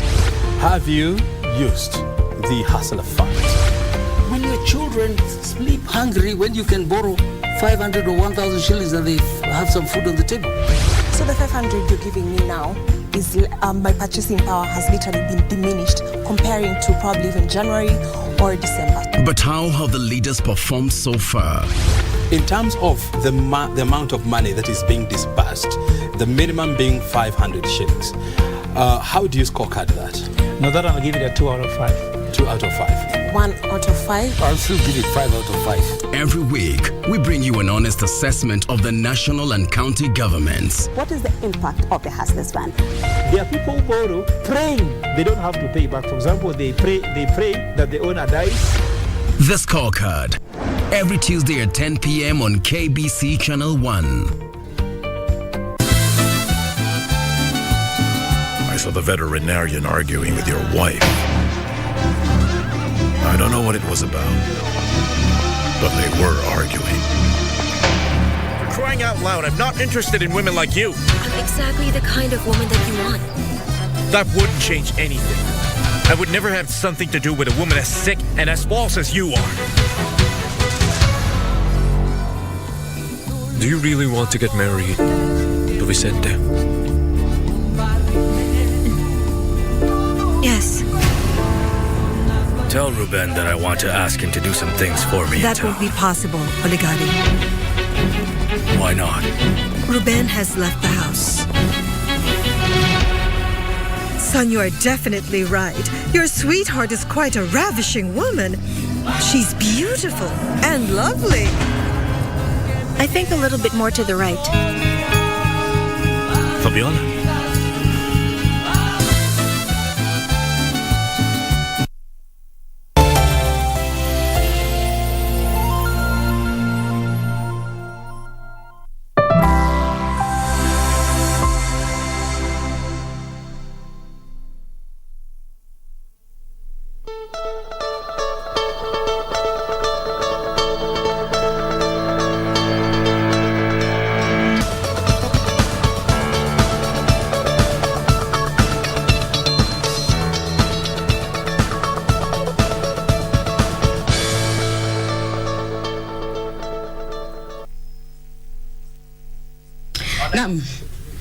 Shukran sana mtazamaji wa KBC Channel 1 na vile vile msikilizaji wa KBC Radio Taifa sauti ya Mkenya.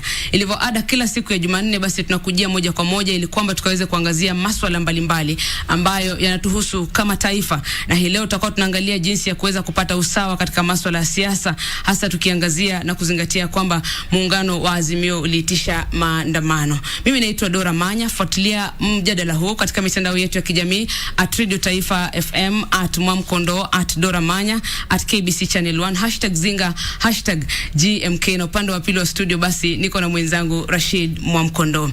Naam, jana Jumatatu maandamano yanayoandaliwa na mrengo wa Azimio yaliweza kuendelea kama vile kinara wa ODM ama kinara wa Azimio alivyokuwa ametangaza wiki iliyopita.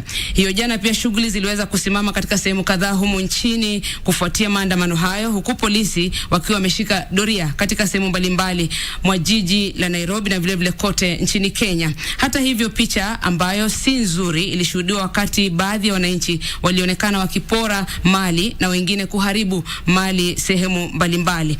Katiba inaruhusu maandamano ikiwa Kenya hawajaridhika na masuala kadhaa, lakini la muhimu ni kudumisha amani kabla, wakati na baada ya maandamano. Na la muhimu hata hivyo, tunasema kwamba Azimio inasema kuna masuala kadhaa ambayo yanafaa kuangaziwa na serikali ya Kenya Kwanza, ikiwemo kudorora kwa uchumi, kutaka kwamba server zikaweze kufunguliwa na vile vile mchakato mzima wa kuchagua makamishna wa IEBC. Lakini hata hivyo, suluhu ya kisiasa ni ipi katika kusitisha maandamano hayo? Hii leo tunaangazia hali ilivyo hapa nchini, haswa masuala ya kutafuta suluhu ya migogoro ya kisiasa iliyopo, na wageni wawili hapa studioni ambao wataweka bayana haya masuala. Kwanza kabisa tunaye mgeni wetu ambaye ni Mheshimiwa Bill Okero, aliyekuwa seneta wa zamani katika kaunti ya Mandera, na vile vile mtaalamu wa uchumi ambaye ni Bwana George Kithi, wakili na vile vile mtaalamu na mchanganuzi wa masuala ya kisiasa. Kumbuka kwamba wakili Kithi aliwahi kuwa ndio gavana katika kaunti ya Kilifi, ingawaje hakuweza kufaulu kupata kiti hicho. Basi wako studioni kuweza kuangazia masuala haya. Ungana nasi katika mjadala huo asubuhi ya leo.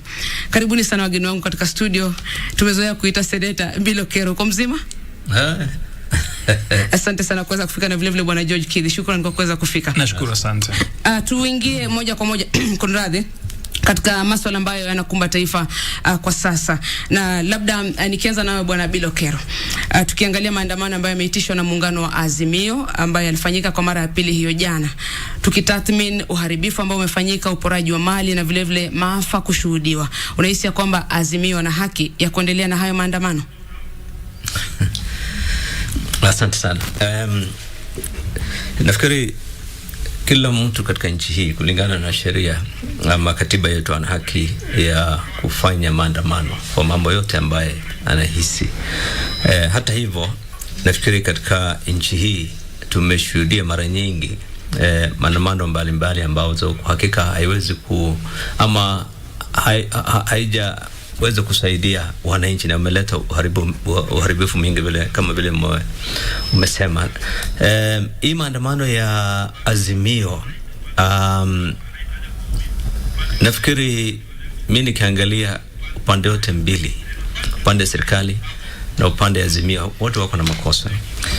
Serikali imepiga marufuku hii maandamano kutoka mwanzo, wamesema no. Polisi wamesema hiyo maandamano ni marufuku, it's illegal. Kwa hivyo ingekuwa ni bora zaidi kwa upande wa Azimio kama kuna mambo kama hayo kujipeleka katika kotini na jaribu kupata maoni ya kotini kuhusu hayo mambo. Na it has happened before, imefanyika hapo awali wakati serikali imepiga marufuku maandamano kama hizi, na watu wameenda kotini na kotini imeweza kutoa maoni yake kuhusu hayo mambo ya kwamba, lakini kwa hakika ukiangalia katiba yote katika nchi yako na uhuru. Ndio sababu jana wakati Sonko alienda kotini kaweza kusema hapana, haiwezi kusimamisha maandamano, maana ni haki mtu wako naye. Lakini hata hivyo I think sababu za maandamano ya Azimio, I think they are not sio sababu ambayo kwa hakika ni sawa. Maana ukisema bado una maneno kuhusu elections, vile nani ati kwamba Raila amewin ama servers ifunguliwe ama IBC, hayo mambo kwa hakika ni mambo ambayo umekwisha. Maana IBC ndio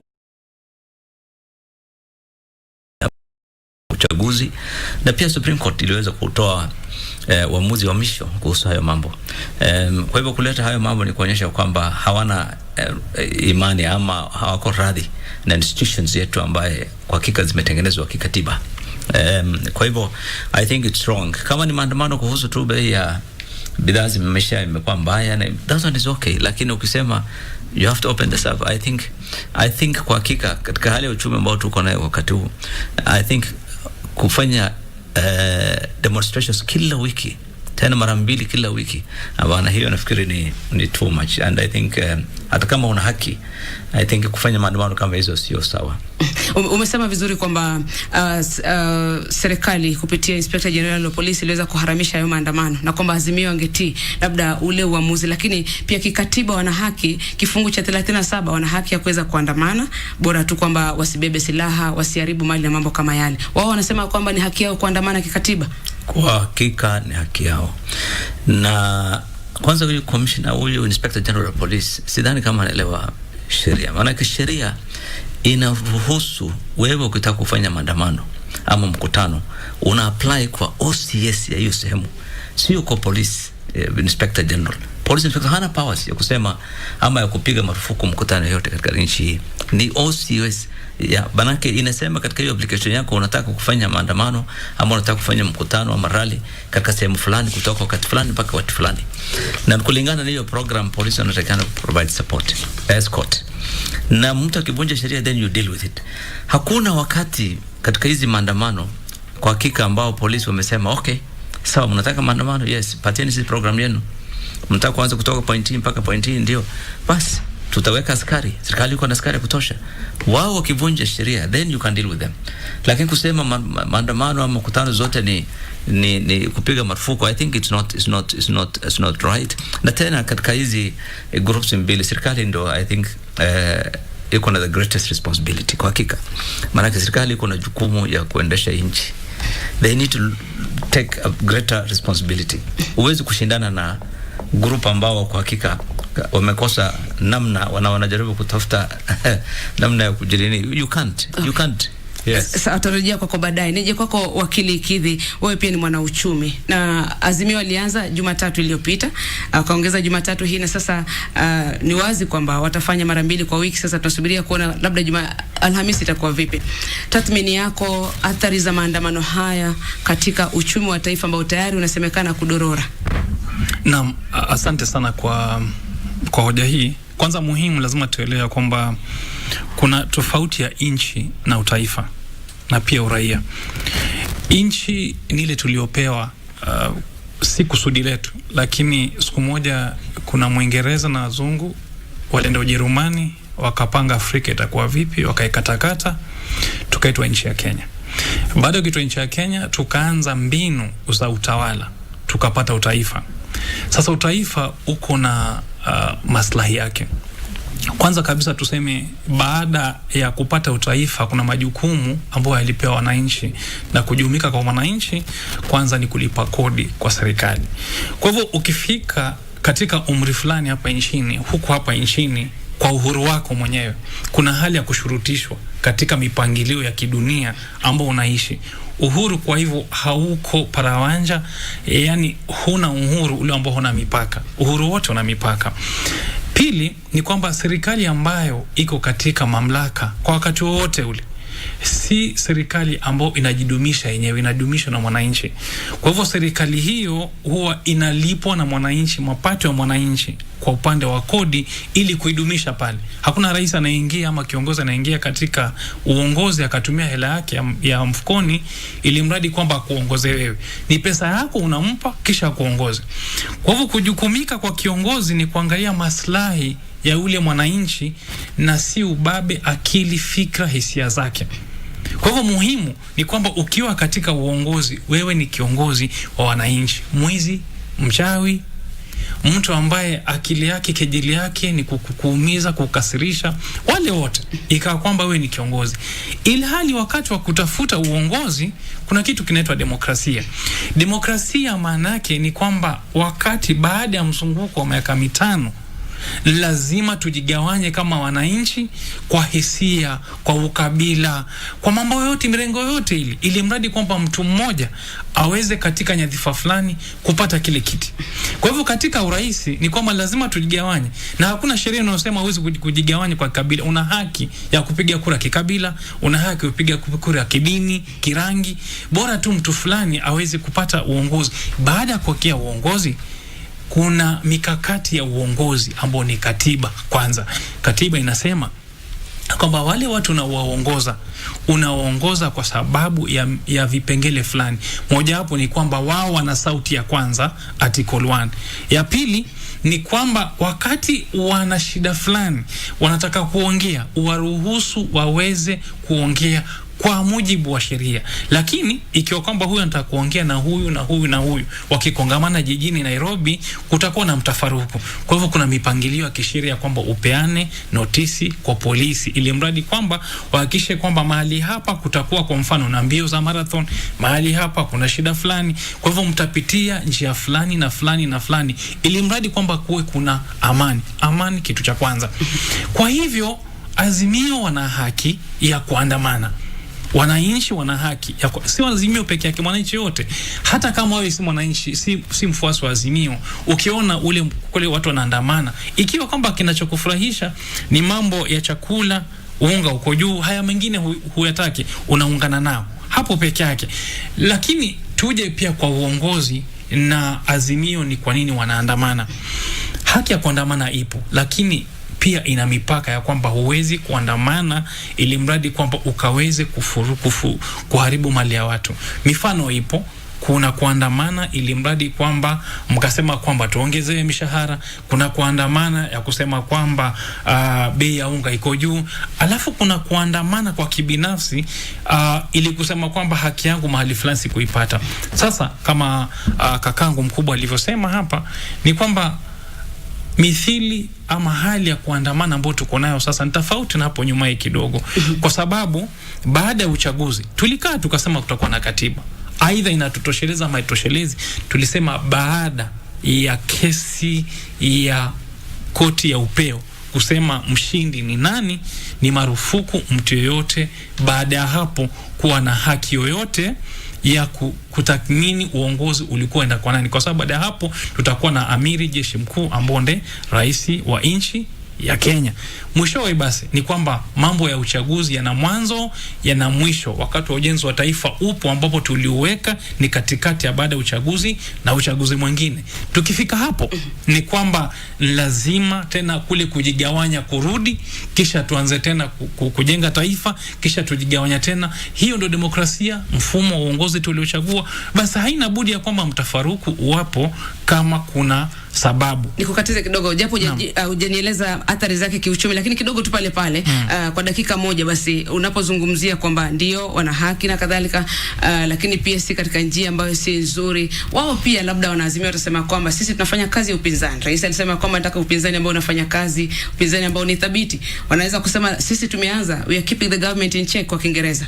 Labda kwa hilo utasemaje? Naam, unaweza kufanya kazi yako ya upinzani kwa kutii sheria na pia kuheshimu asilia ya haki za watu wengine. Kwa mfano, ikiwa kwamba kuna utapitia njia fulani na mama mboga anauza mboga yake, mwanzo ni vizuri zaidi kwa sababu utakuwa unaleta wateja upande ule, lakini si wateja wa kuaibia na kufuja mali ya watu.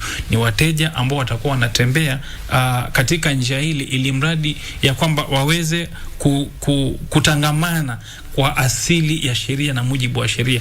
Na kwa swali lako la kuhusu uchumi, ni swali muhimu. Tuseme hivi, hakuna demokrasia ambayo iko rahisi.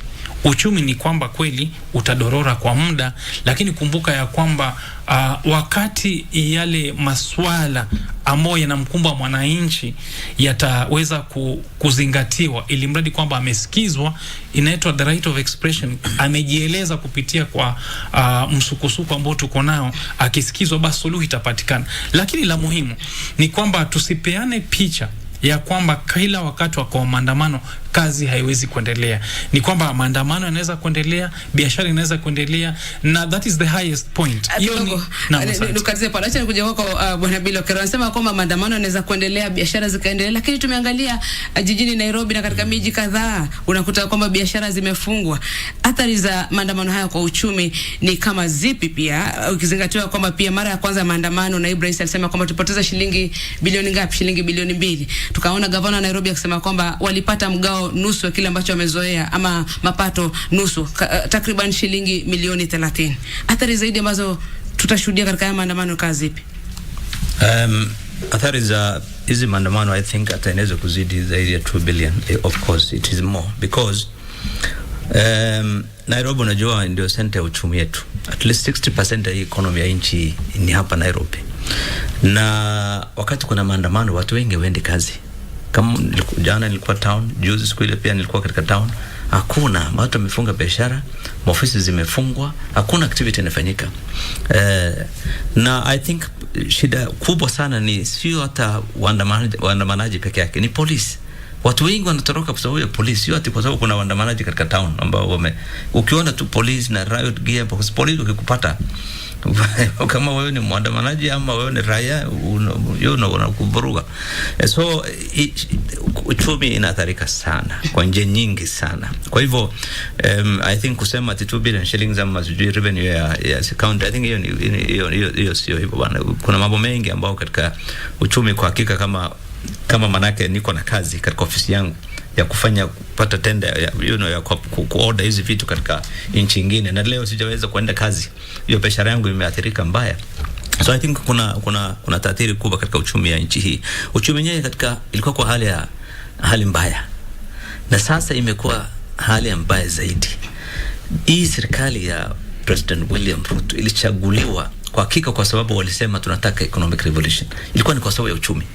Walisema uchumi umeharibika katika President Uhuru Kenyatta, na walisema tukiingia tunataka kubadilisha hasa mambo ya maisha ya wananchi. So kama leo 7 months later, serikali yenyewe is not katika ile mpango zake ya kuzuia hii demonstration. Kwa hakika I think wao pia wamefanya hii kitu too much. Mimi naamini if the government wanted to deal with this thing in a very simple way, haingekuwa kubwa namna hii. Jana nilikuwa na drive katika Athi-River, kulikuwa na roadblock ya police. Kitengela roadblock ya police. Everywhere. I mean, so traffic jams. Kwa serikali ingefanya nini labda kuzuia? Unasema ingefanya nini? Ingepunguza hii hii mambo ya kufanya hii demonstration kubwa zaidi. Walianza kutoka mwanzo, wakati walianza kunena na mwongozi wa Azimio Raila, the president, you don't have to. Kila mmoja akiongea mtu wa opposition, serikali lazima aingilie, lazima mjibu. You don't have to. Hii ni opposition, hii ni kazi yao ni kusema. Wewe kazi yako ni kuendesha serikali, sio lazima unajibu kila siku. So I think mambo kama haya ni very important. Hata hii safari ya rais katika Germany, I think it is misplaced. Wakati kuna shida kama hii, nchi yenyewe hali yake ni mbaya, you need to be in charge. Manake sasa investor gani atatoka kule leo akiwa na hii katika international news what's going on in Kenya? Kwa hivyo rais angeenda Germany wakati huo maandamano. Hata wewe kuwa ni investor huko na ukiona kwa news, unafungua CNN, you see what's going on unaona mambo yanatendeka vipi Nairobi. So hii inaleta picha mbaya katika ulimwengu mzima. So I think police, mimi vile mimi naona wana overreact. Na kwa hakika katika kutoka 90s wakati tulianza hii mapambano ya hii mambo ya maandamano na nini ya uhuru yetu, kutoka 1990s police kila wakati wana overreact. Na hiyo inaleta lakini pia zipo tetesi kwamba wananchi ndio wale wanawachochea, ama kwa Kiingereza wana provoke, ndio unakuta kwamba inabidi kwamba demonstration hujampatia nafasi, unataka kutembea, ndio okay, from where to where, tembea tuone kama utafanya.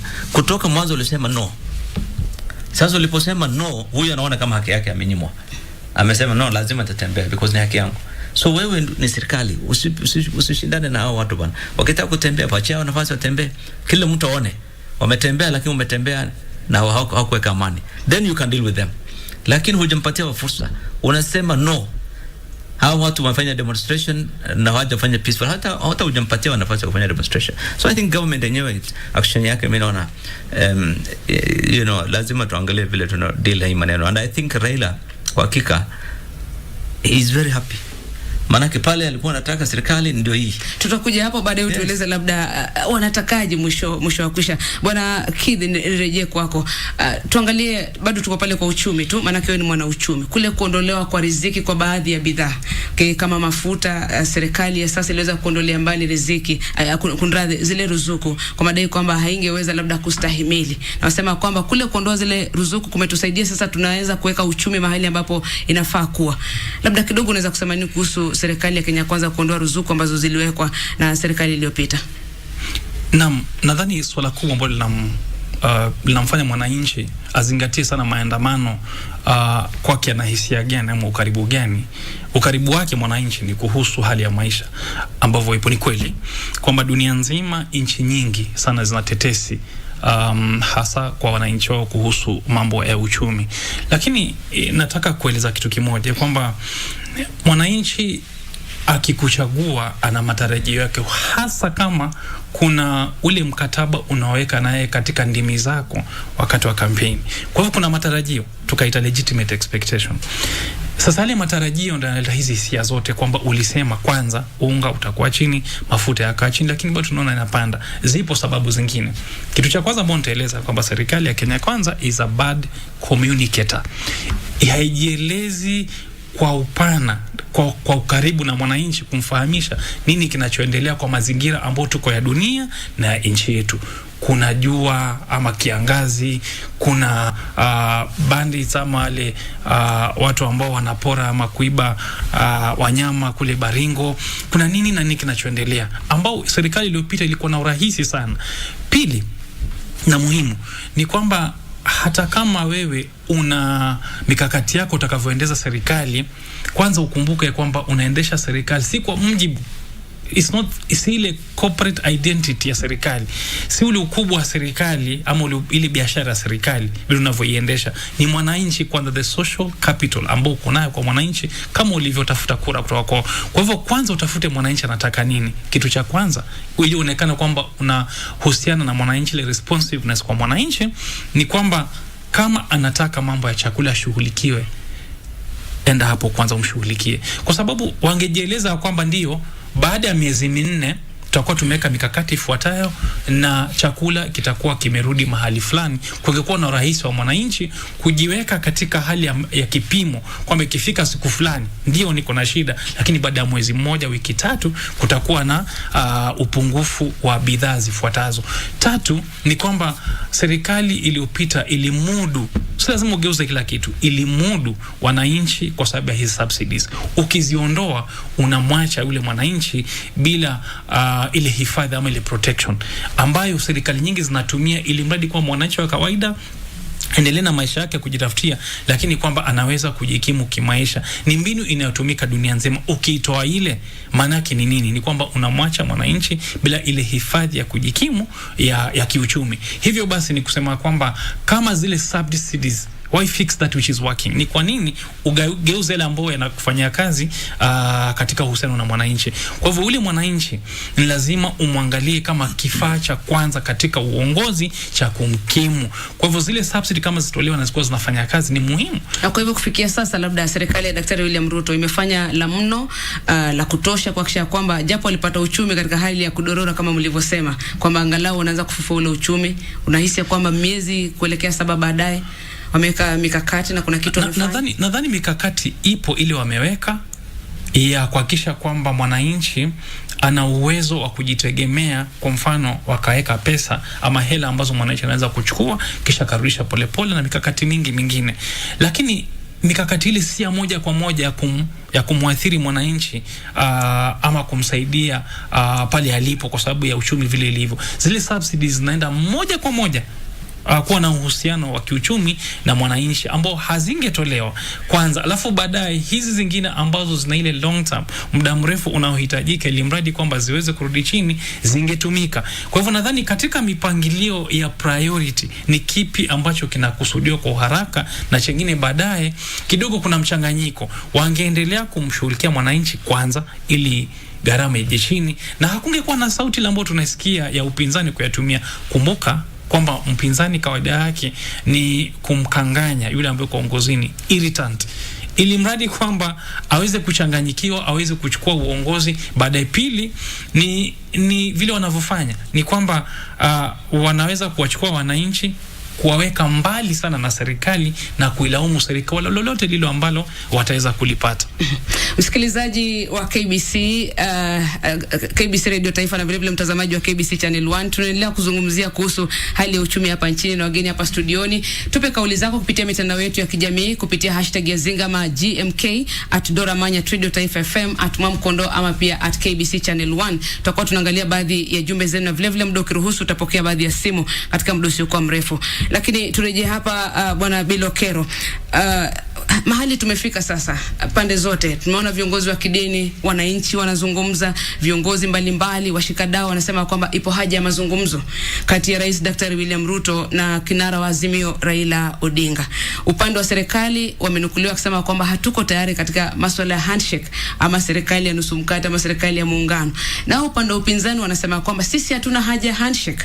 Labda unadhani kwa nini serikali kidogo inaonekana kwamba ni wagumu katika kukumbatia mazungumzo na muungano wa Azimio? Ni kwa sababu ya experience. Manake experience katika nchi hii mara nyingi kutoka kati ya Moi, Kibaki, Uhuru, ukikaa na Raila lazima utende handshake. Na hiyo ndio hawataki.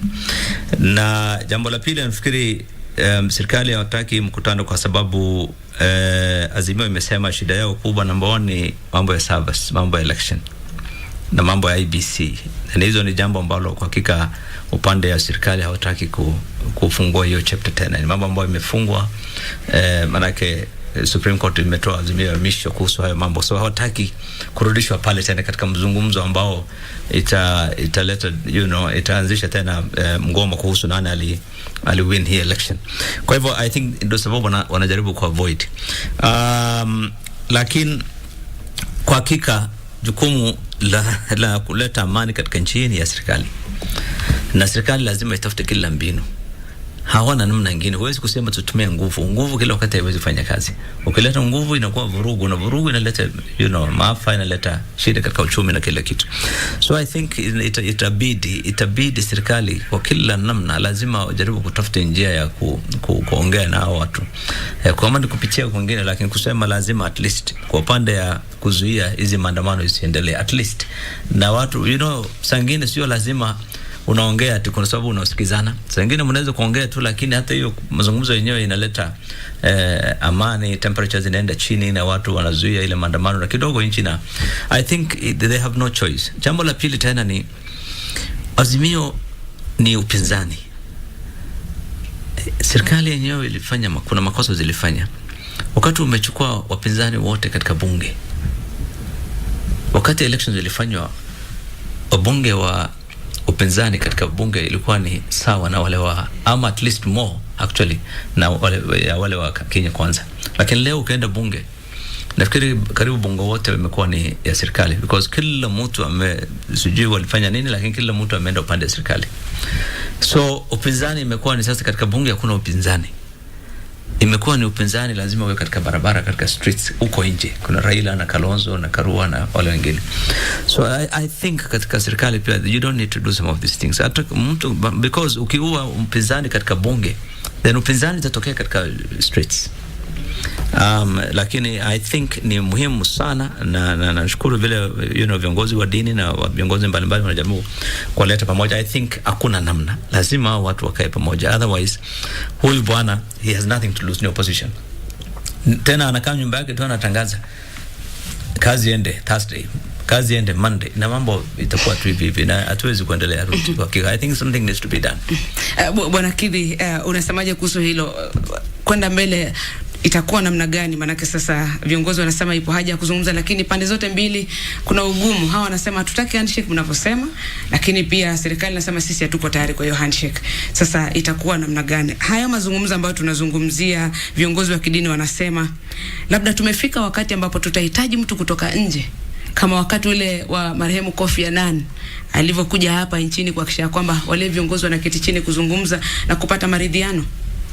Na kwanza la muhimu ni kwamba tukumbuke kwamba kila mtu ni mwananchi wa Kenya, hususan katika pande zote mbili. Kuna wale wako serikalini na wale ambao hawako serikalini. Ni miezi michache iliyopita tu wale ambao wako upinzani walikuwa katika serikali, na hiyo ndio demokrasia. Kwa hivyo tuseme kwamba demokrasia ina mikakati yake. Moja hapo ni mtafaruku na mikwaruzano ambayo tunaiona. Pili ni kwamba lazima kuwe kuna mashindano. Mashindano hayo ya katika uchaguzi, kisha hata katika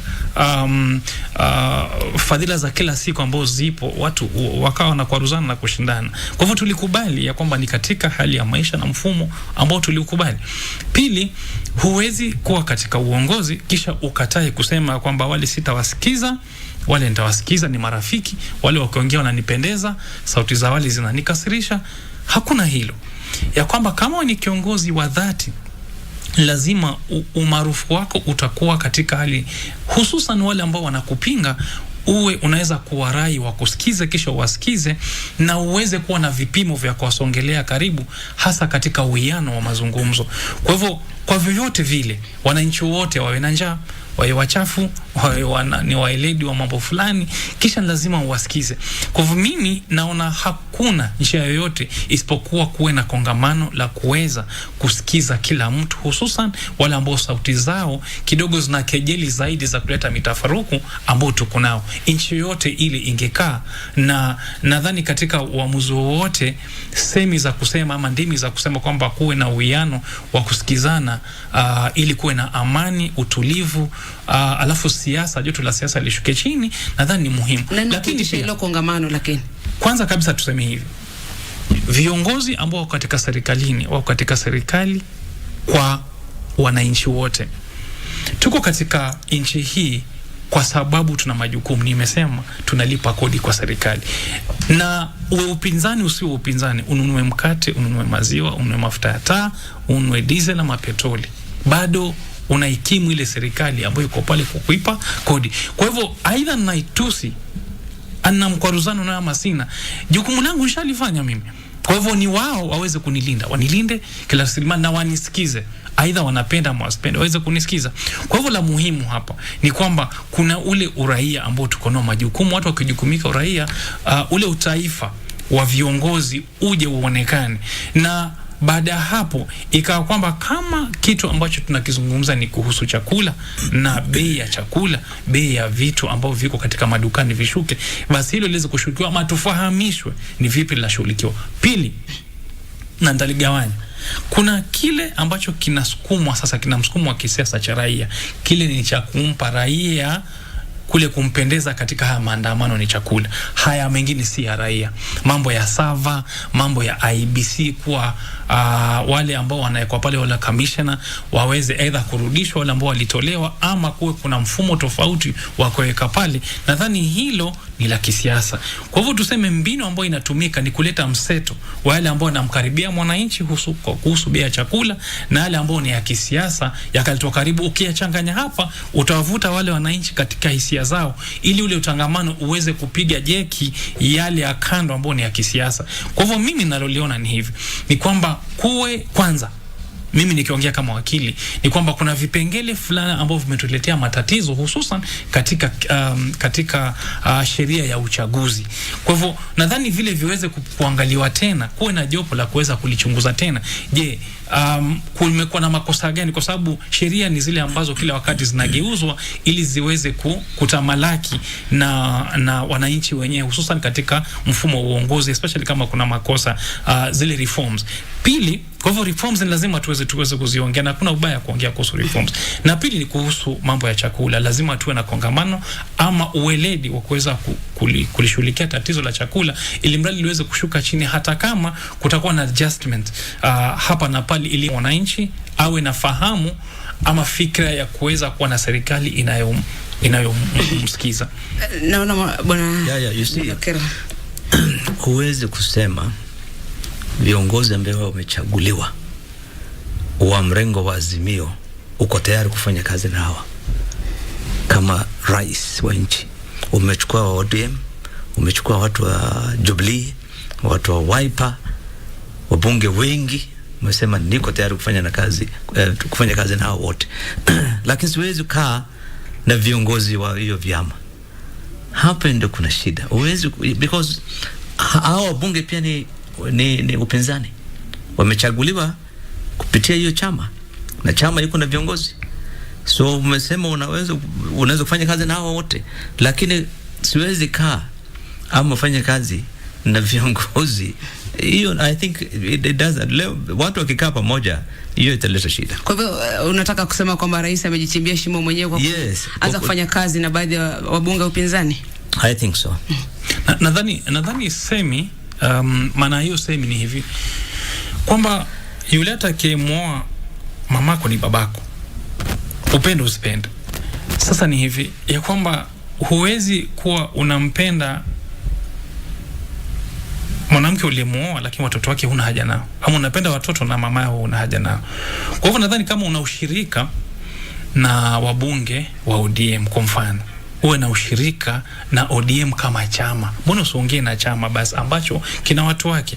Na nadhani kinachoongewa hapa ni kwamba kuna uwezekano wa kuongea na chama, ndio, kwa sababu kama unaweza ongea na MCAs, uongee na wabunge na maseneta, kisha uwaite katika ikulu uongee nao, uweze kuwa na uwiano wao na magavana pia. Je, mbona pale juu kuna hali ya mtafaruku na mkwaruzano, aidha hata kama mahitaji ama yanozungumziwa kidogo hayawiani na hali ya kisheria vile ilivyo, lakini kuongea peke yake na kumfahamisha hili sitaliweza, hili nitaliweza, pia hayo ni maongezi. Kwa hivyo nadhani katika ni madogo, si makubwa. Tunafanya makubwa wenyewe, lakini si makubwa kwa sababu kama ni maongezi yashafanywa. Magavana wa upinzani washaongea nao, wabunge washaongea. Lilobaki ni pale juu tu, mahali padogo. Nadhani ng'ombe ashaliwa, bado mkia. Na kula mkia si kitu ambacho kinaweza kushinda ushakula nyama yote ya ng'ombe. Na kwa sababu hiyo basi naona muda pia unasonga, lakini kabla sijakuja kwako Bwana Bilo, rais basi amshughulikie vipi kinara wa Azimio Raila Odinga? Najua alikuwa mapendekezo pia ili kurekebishwe katiba, kuwe na afisi ya kiongozi wa upinzani iwe rasmi. Rais anafaa kumshughulikia vipi? Ampe kazi, afanyeje kwamba labda atulie ili kwamba afanye kazi yake kama rais kwa miaka ambayo imesalia akiwa ametulia vizuri? Mimi naona kwa maoni yangu, lakini na ufahamu wangu ni kwamba Raila is an irritant. Anaudhi sana wale ambao katika serikali, lakini ni raia ambao lazima asikizwe. Pili, ni raia ambao amekuwa na ufahamu wa siasa, hivyo na ufuasi. Kwa hivyo nadhani kukaa na yeye kama mmoja wa wazee ama vinara hapa nchini, kuongea naye si kujikejeli, ni kujipea nafasi ya kuweza kumshughulikia yule mwananchi ambao ulimpa ahadi vyema. Na tatu na muhimu ni kwamba nadhani Raila katika falsafa yake haikubaliki, ni kama tabia mbaya kwa wale ambao katika uongozi wanasema ya kwamba wewe ukishindwa lazima tuongee na wewe ndio tuongoze vizuri. Ika kwamba kwao wanaona kama ni tabia mbaya, lakini ndio ambayo imetukuza katika siasa na demokrasia ambayo tuko nayo. Kwa hivyo nadhani ya kwamba kuna muhimu hiyo tabia ambayo iko. Mtoto wako akawa anavuta bangi, mtoto wako akawa na tabia ambayo usipendi, lakini mtoto wako bado utamkalisha, atakuja nyumbani jioni, atakula, na bado utaenda kumrai awachane na hiyo tabia kwa kumleta karibu ili kwamba muweze kwa nazungumzo. Kwa hivyo mimi nadhani ya kwamba la muhimu, na hilo sidhani kule tunakoenda itakuwa ni kwamba itabidi ya kwamba wananchi waishi pamoja kama Wakenya. Kwa hivyo sasa rais mwenyewe apige simu kwa Raila, njoo tuzungumze, ama atumie watu? Maanake tumeona wale tunaita headliners wanasema hapana, pande huo wanavuta upande wa kwao, huku wengine wanavuta kwao. Katika siasa na mazungumzo yote, moja ya nilivyosomea mimi ni art of negotiation. Lazima uwe na good cop na bad cop, wale ambao watakuwa na uwiano wa urahisi na wale ambao watakuwa kwa kando wana misimamo mikali, ili mradi ya kwamba katika ile bargaining ukisit ground, ama kama una makubaliano fulani, kuna yale ambayo utayapata ambayo utayakosa, unatakikana upate zaidi. Ndio sababu katika kambi ya Raila utapata kwamba kuna wale ambao wana misimamo migumu, na kambi ya serikali pia kuna watu ambao wanasimama migumu. Lakini si misimamo migumu vile, ni kwamba mazingira yakiletwa na kwamba kuna ile goodwill ya kwanza kukutana na kuongea, mambo hayo ni rahisi, kwa sababu bado tunakubaliana ya kwamba sisi ni Wakenya na hakuna popote pale pengine ambapo tutaenda. Haya nimesema ni madogo kwa sababu ni kinara waweze kuongea. Haijafika pale ambapo yamefika ya kikabila, yamefika ya kwamba hatuwezi kukutana uso kwa uso. Bado tunaweza kuongea na nadhani tutafika hapo. Okay. Kama nchi ambazo zina misimamo migumu, Iran, US wanaweza kukutana na wakaongea, itakuwa hawa viongozi ambao kila siku tunajua walikuwa katika vyama ambao walifanya kazi pamoja. Ndio, nadhani hilo lawezekana. Tuache pale. Mwelekezi wangu ananiambia kwamba tunafaa kwa tunapokea simu kama 3, lakini Bwana Bilo Kero, Azimio wanataka nini? Wamesema hawataki handshake. End game yao ni nini haswa wanataka wanaazimio? Wanaazimio wamesema, I think Raila amesema wazi kwamba Ruto atoke State House na yaingia. That's what they want. Lakini kukaa pamoja, nafikiri kuongea sio lazima hao watu wazima wataingia serikali. Wakati ya handshake ya Uhuru walifanya handshake, lakini hawakuletwa katika serikali. Raila hajapata waziri yoyote katika serikali ama timu yake, hakuna mtu ambao lakini wanataka wawe, unajua katika leo acha nikwambie, kwa uongozi ya nchi hii kuna wengi wanaamini kwamba uongozi wa nchi hii ni mambo ya kutafuta resources, kutafuta mali, kutafuta cheo. Hiyo cheo ni about resources. So wale ambao wamezoea wanaamini kwamba ukiwa nje unakosa nafasi ya kutengeneza pesa kule. So that's why katika hii nchi kila kiongozi akiongea anasema nataka watu wangu wawe katika serikali, lazima tuwe katika serikali. Kwa sababu viongozi wengi ambao wamechaguliwa katika mrengo wa Azimio wameweza kuhama na wameingia kwa upande wa serikali, because watu wanaamini kwamba ukiwa katika serikali unapata nafasi ya kupata opportunities. So I think Raila pia hii team ya Azimio nizo opportunities, niyo fursa. Wanataka kuingia serikali. Yes, because wakiingia katika serikali wanaona ni nafasi ya kupata ya kukula, so wanataka tu katika serikali. Okay, sawa. Msikilizaji na mtazamaji, tupokee simu kama 3 upande wa pili wa studio. Rashid Mwamkondo, iwapo unanipata. Radio Taifa, hello. Radio Taifa, hello. Hello, KBC, Dora na wageni wetu, mjambo? Hatujambo. Mohamed Dawa huyu. Sasa mimi kwanza niwapongeze wageni, sura wachanganuzi, sura tu watu ambiao bani. Raisi ukame si sababu ya sisi kwa hali hii ya unga upande. Tumemuona rais ambaye alikuwa na ukame, Moi, ameenda kwa kuchukulia chakula cha farasi huko, mahindi ya yelo, na Dar es Salaam mameli hapa sasa tukala unga bila shida Kenya, unaona. Huyu yeye anatuongoza na ujauri na kisha na mawizara, unaona, mawizara. Hata hivi kuna wizara wapenda nao. Mimi tukipendana na Dora, ujue kuna waziri wetu hapo. Kwa nini wewe namna hiyo? Shukrani. Asante. 0700176699. Msikilizaji unaweza kuuliza swali. Hello Radio Taifa. Hello, habari yako? Naitwa Samson Madudu Mwanzi. Mimi nasema nyinyi kuna vitu mnaongea mkuficha chini ya meza, hata wale wako kwa studio sasa nasikia. Kitu ya kwanza mchataja, kitu ya kwanza Rais Moi alienda nyumbani akasifu vizuri sana, hatukusikia amerudisha mdomo nyuma. Kitu ya pili Kibaki ameenda akastaafu akurudisha mdomo nyuma, akasema mimi naunga watu fulani mkono. Sasa hivi naona mwingine amestaafu anaunga watu fulani mkono. Tunasikia mara yako nyuma ya hawa. Ndugu yangu, hiki itaendelea kweli? Mnasema mpombereza baba, ndio. Mkipombereza baba na huyo mtamweka wapi? Asante kwako Dora. Mmesikia hayo maswali kutoka kwa wasikilizaji wawili, na pia nitaangalia maswali mawili katika mitandao ya kijamii. Labda ungependa kusemaje? Anasema kwamba kuna mambo ambayo hamsemi na mnasisitiza kwamba baba abembelezwe. Na kuna swala muhimu ambalo ameibua, nadhani hatukuliangazia. After politics, baada ya siasa, je, rais anaweza kurudi tena akajiunga katika siasa tukampata katika maandamano? Uhuru Kenyatta baada ya uchaguzi kwanza alijitoa kimasomaso ule mrengo ambao alikiunga na alikuwa anamuunga Raila Odinga alipokuwa anagombea urais kwa uchaguzi uliopita. Pili ikakwamba baada ya hapo alishughulisha na semina ndimi za kisiasa ambazo zilionekana kukejeli na kukashifu serikali ambayo ipo.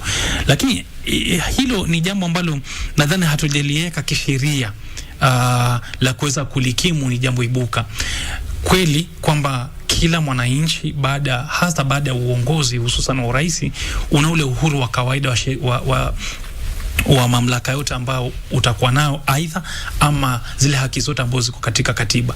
Lakini ukumbuke ya kwamba kuna kiwango fulani ambacho umehitimu ambacho kinakupa majukumu. Kwa mfano, ukiwa katika serikali ukitoka, kuna oath of secrecy, kuna siri fulani huwezi ukazitoa. Ukiwa katika mwanajeshi, kuna vitu fulani utavipata pale huwezi ukaviongea, umeviona huku viona. Vile vile ukiwa rais ukubali ya kwamba utaingia pale ukiwa katika unapewa certain privileges, mamlaka fulani. Kisha baada ya hapo utakuwa una haki fulani utakuwa nazo, kisha kuna vitu fulani utanyimwa kwa sababu ya vile ulivyojitolea mwenyewe kuingia katika hali ya mazingira fulani. Kisha ukitoka unatoka na labda upungufu wa wale mazingira ungetaka. Swala ni je, rais baada ya kutoka katika uongozi anaweza kuingia katika siasa tena na labda kuwa na ukashifu wa waziwazi. Semi hizo zinaweza kulingana na mazingira yalivyo kwa sasa. Ni kwamba mazingira na joto la kisiasa lilivyo si sawa kwa rais mstaafu kujiingiza akiwa na wafuasi, ama hali ya uongozi aliyokuwa nao hususan katika serikali akiwa amiri jeshi mkuu kutoa ndimi ambazo zinaweza kuleta wasiwasi na kejeli kwa serikali ambayo ipo. Kwa hivyo Uhuru Kenyatta labda pia tumtaje kusema kwamba yeye amechangia kwa muda ama kwa kiasi kwa hali ya siasa ilivyo hapa nchini kama tunavyoiona. Wasemaje bwana bila kero tunapomalizia kulingana na anachosema Kidhi pale? No, sikubaliani because kuna nchi nyingi ambazo za kidemokrasia kama vile Amerika na nchi zingine za Europe, rais mstaafu anaendelea kwa kushiriki katika siasa, hata anafanyia campaign chama yake. Tumeona vile Obama alikuwa na campaign ya Biden. Ni kawaida, maana huyu ni mwananchi. Ukistaafu wewe ni mwananchi, uko na haki ya kusaidia mtu. Sisi hatujaona waziwazi Uhuru katika maandamano haya ya kujitokeza kusema mimi na support maandamano ama mimi nataka namna hii, hajitokeza waziwazi. Lakini kuna serikali tu ndio inasema hawa ndio wana fund. Na kufund ni makosa gani? Anybody can fund a political party. Hakuna sheria inasema wewe huwezi kufund political party. Mtu yote anaweza kufund, businessman yote anaweza kufund. So I think mimi sioni kama hiyo ndio shida. Shida iliyoko sio Uhuru Kenyatta. I think Uhuru Kenyatta amestaafu, ameenda kubamia Uhuru Kenyatta, na I think ile wakati Uhuru, I don't think it's important. What is important is sahi uko na shida na Azimio hii kina Raila na Kalonzo na wengine. So I think let us deal with these people who are ambao ni wanasiasa ambao wako na manake hata ile mrengo wa Azimio ambao Uhuru alikuwa ni chairman, ile coalition imeisha baada ya 6 months. December hiyo coalition imeexpire. The way I see it, I'm not a lawyer, lakini baada ya hiyo 6 months sidhani kama kuna hiyo mrengo tena but that's why sheria imekubalia wale wabunge ambao walikuwa katika hiyo mrengo kuweza kutoka katika ile mrengo na kuingia kwa chama ya kwa usaidiana na KK. Kwa hivyo I think Uhuru was just leader hiyo Azimio. So I think Uhuru is not the issue. Mimi naona, lakini kwa tradition yetu hatujaona katika wale ambao although Moi hata aliporetire, I was in Kanu those days. Wakati retire for 2 years, he was still our party leader. Mpaka tukafanya election ya Kanu 2005. Tukafanya Uhuru ndio chairman ya chama. But I think actively sijaona akitetea actively akijitokeza, yes, inaweza kuwa ni mambo ya concern, lakini huku kusema anakunywa chai na Raila ndio ina shida. Sawa, kwa sababu ya muda ningependa sana tuendelee, lakini muda hautaturuhusu. Kwa hivyo maandamano yaendelee, siendelee Alhamisi? Siendelee. Yasiendelee. Shukrani sana mtazamaji na msikilizaji, tutakomea pale kwa sababu ya muda ambao haujaweza kuturuhusu kuweza kuendelea, na ningependa kusema shukrani zaidi kwa wageni wangu kwanza hapa studioni kuweza kufika na kufanikisha makala haya, vile vile kwa kaimu mkurugenzi mkuu wa shirika hili na vile vile meneja msimamizi wa kitengo cha redio Bimeri Daraja. Nikizungumzia kaimu mkurugenzi mkuu nazungumzia bwana Samuel Maina, na vile vile msimamizi wa content bwana Martin Kingasia, mtayarishi vile vile ama watayarishi wa kipindi hiki, na vile vile waelekezi Bilusi wa Home, na vile vile bwana Geoffrey Onditi, na vile vile wapiga picha wangu na wote ambao wameweza kufanikisha makala haya, na vile vile mwenzangu upande wa pili wa studio bwana Rashid Mwamkondo. Shukrani kwa kuweza kutenga muda kufuatilia. Tutakuwa na mijadala hii ikizidi kuendelea katika Radio Taifa na vile vile KBC Channel 1. Mimi naitwa Dora Manya. Nashukuru sana kwa umetenga muda kusikiliza na vile vile kuweza kutizama.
dust settled on rigorous campaigns, Kenyans are waiting for elected leaders to deliver on their pledges.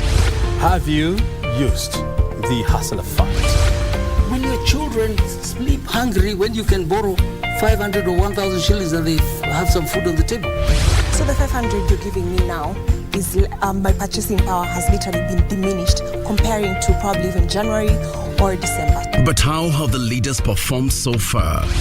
In terms of the amount of money that is being disbursed, the minimum being 500 shillings, how do you scorecard that? No, that I'll give it a 2 out of 5. 2 out of 5. 1 out of 5. I'll still give it 5 out of 5. Every week, we bring you an honest assessment of the national and county governments. What is the impact of the hustlers ban?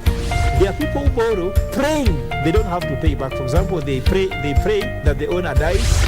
The Scorecard, every Tuesday at 10 p.m. on KBC Channel 1. Abantu ba Mintombi Yamore. Your favorite KBC station, Minto FM, is now at your doorstep. Enjoy the hottest KC music, informative and entertaining shows, and reliable news only on Minto FM. Tune in to Minto FM on 91.7 FM in Nyamira, Kisii, and its environs. Minto FM in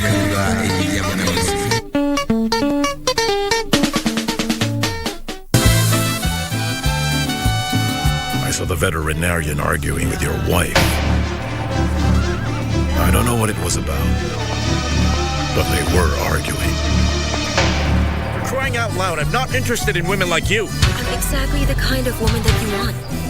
That wouldn't change anything. I would never have something to do with a woman as sick and as false as you are. Do you really want to get married to Vicente? Yes.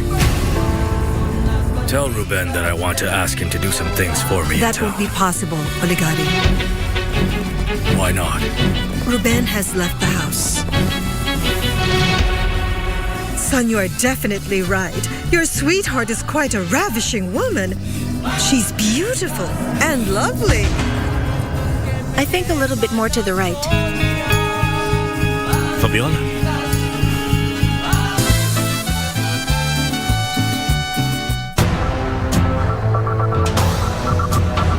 He is a fool who has lost sight of what matters. Manta rabaina wahka kaban. Manta werarena. Huyu contact. Ni msichana umekuwa kitext. Sir, contact ni contact. Not if you're making it personal. Jamaa, kila saa ni kunyambisha. Nini? Suseme. Watajua kwa nini kachumbari haipashwi moto. Our transport has been compromised. Me and my team have hit an ID. Hii ni rescue mission. Kuna police vehicle imepona ID. It's a very simple mission. But stay alert. Hizi ng'ombe zinachungwa na nani?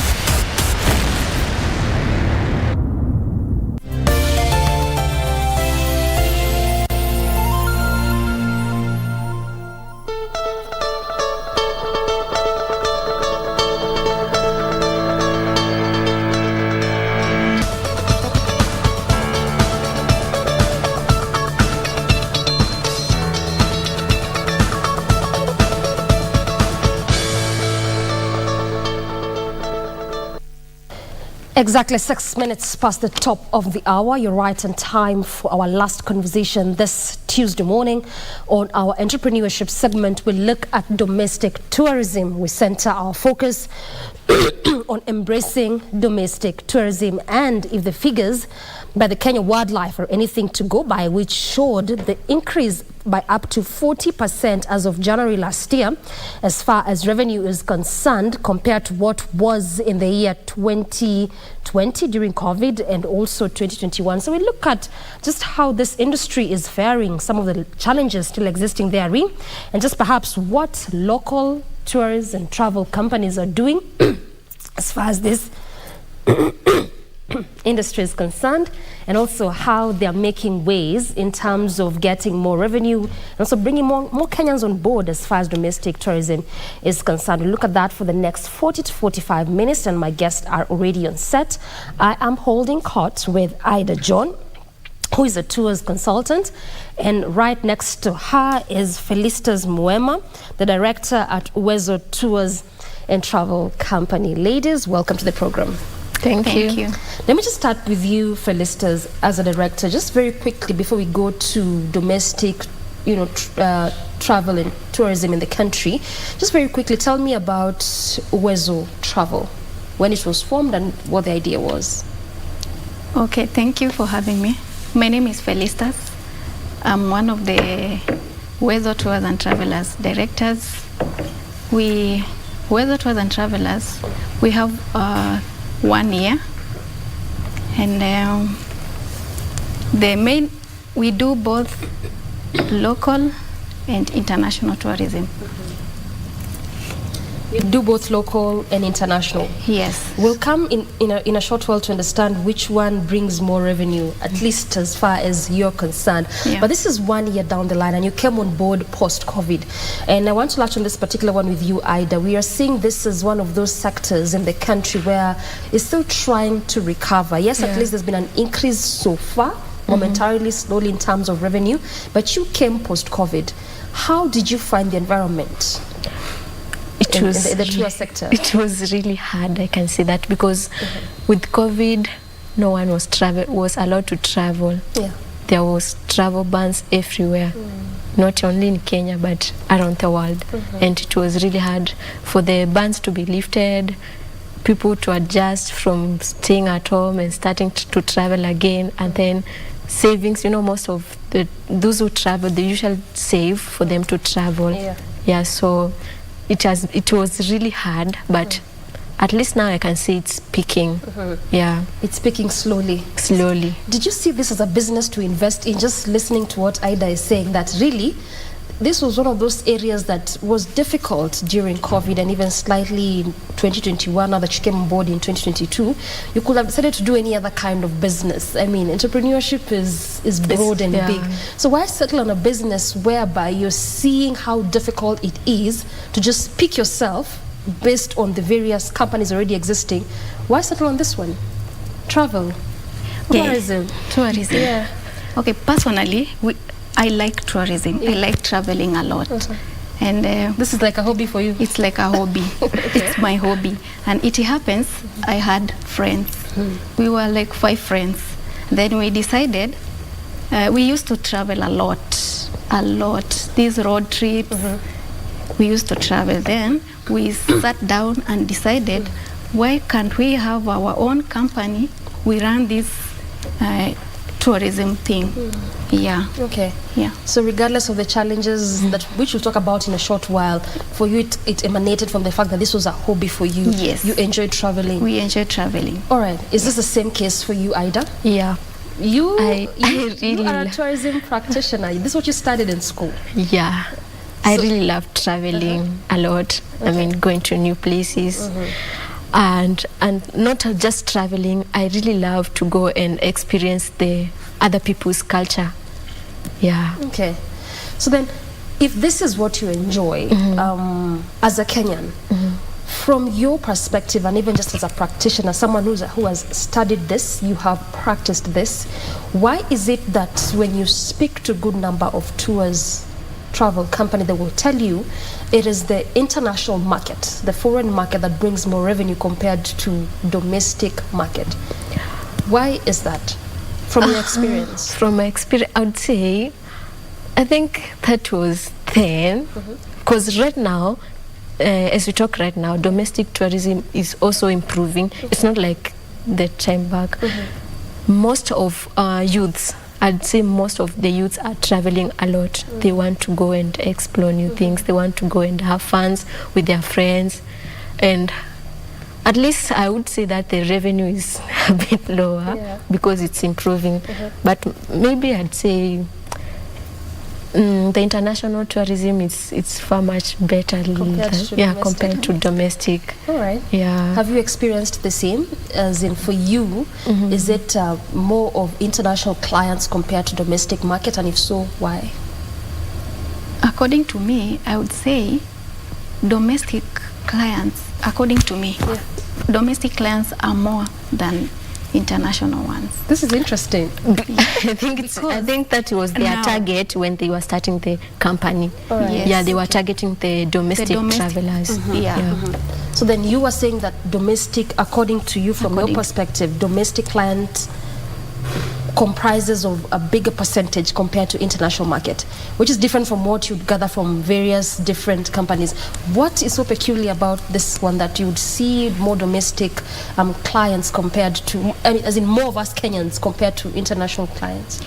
Okay, I would say most of them, they don't see any need of like going outside. They just want to explore within within their country. Yes. Okay, it's interesting. Yeah. You'll tell me also what is this that you've done in terms of marketing, perhaps strategies that you've put across that would increase, the domestic numbers, because I mean that's what we are here for. When we had the CS Penina Malonza visit Jamaica, it was to get more strategies of how we can at least improve our very own, domestic tourism. But before then, just talk to me about why, first of all, it's important to travel. Ida, why is it necessary? Even just traveling within your own place, within your own country, why is it important? It's important because at least you get away from the normal things like work and go and relax. Going and relaxing, having fun with friends. You can also travel to meet your friends and family, because traveling is not just going to have fun. You can also travel for business.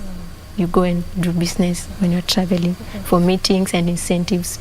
So you cater for those that travel for holistically everything, for fun and for business? Yeah, for business, for fun. I see Felicitas agreeing. Which one comprises of the most? Those that travel for fun or for business? I would say for fun. For fun? Compared to for business? Yeah, business you'll find a few. We want to go to Mombasa, we'll send stuff, Yeah. All right.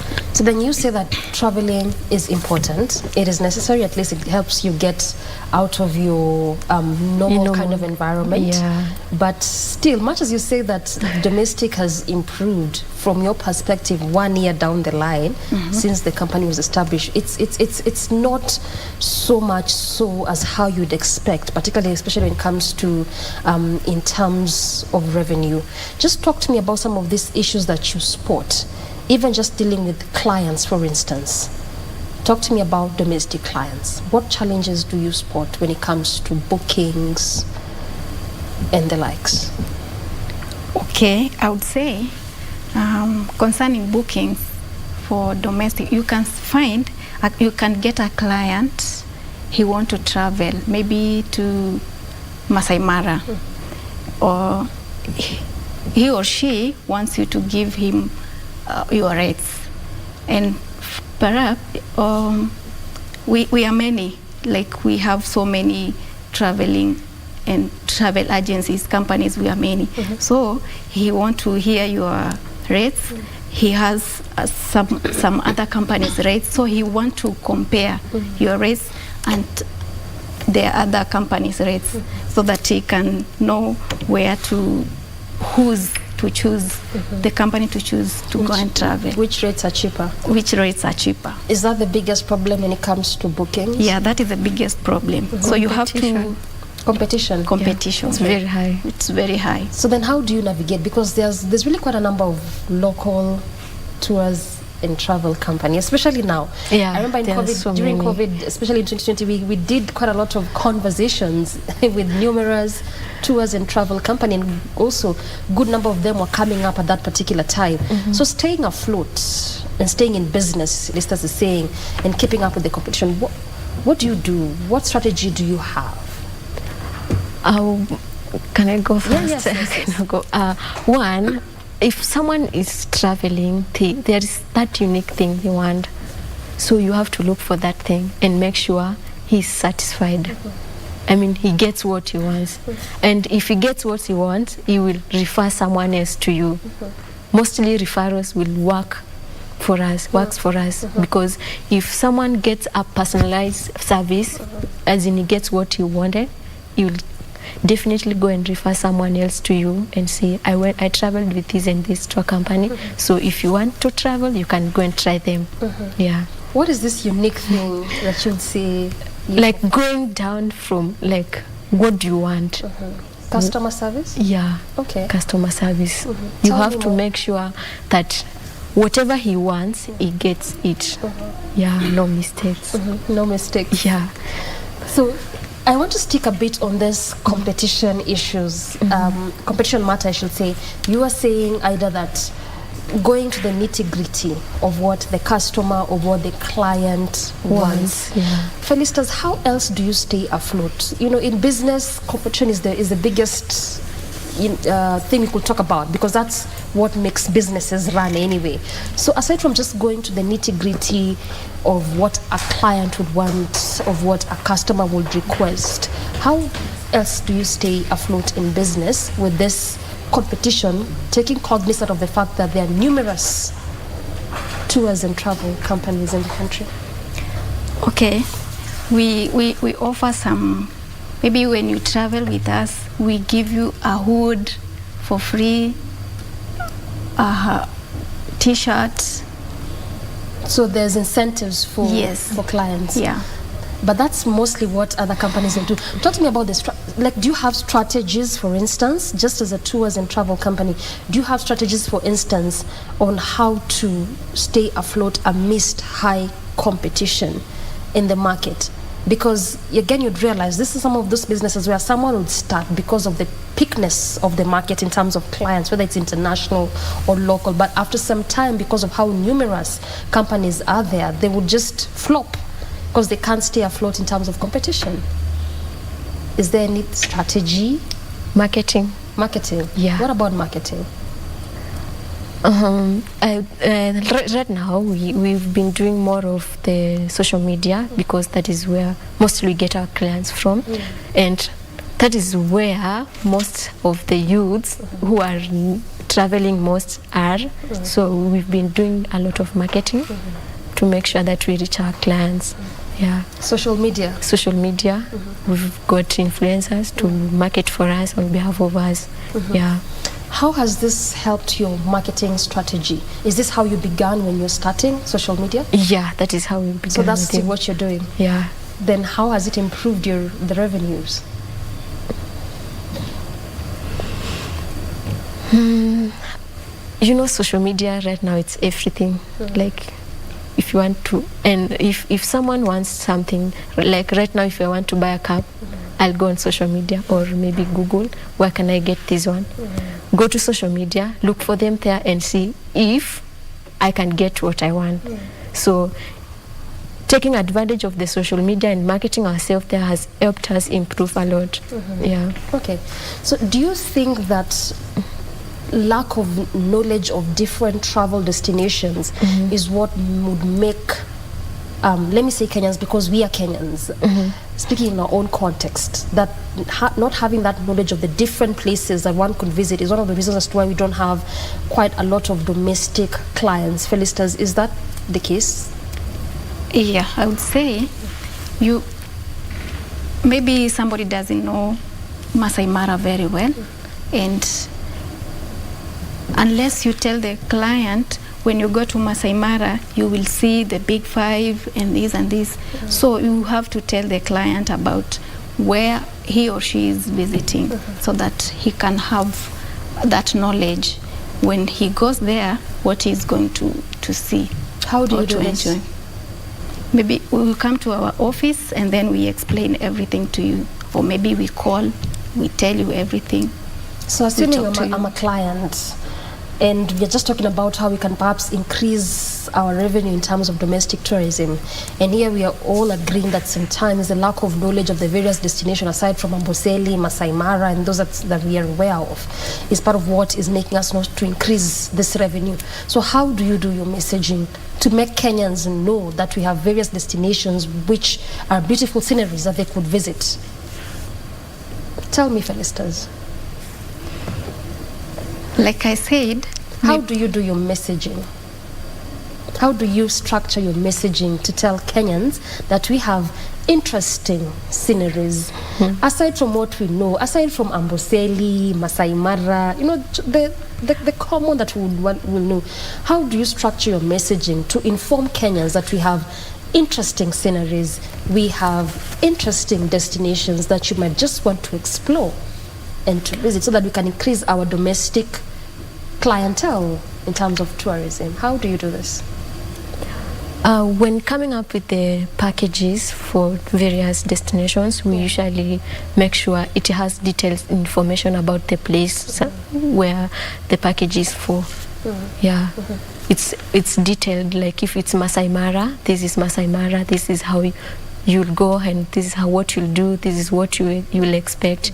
This is what you'll see, and if it's places like as in.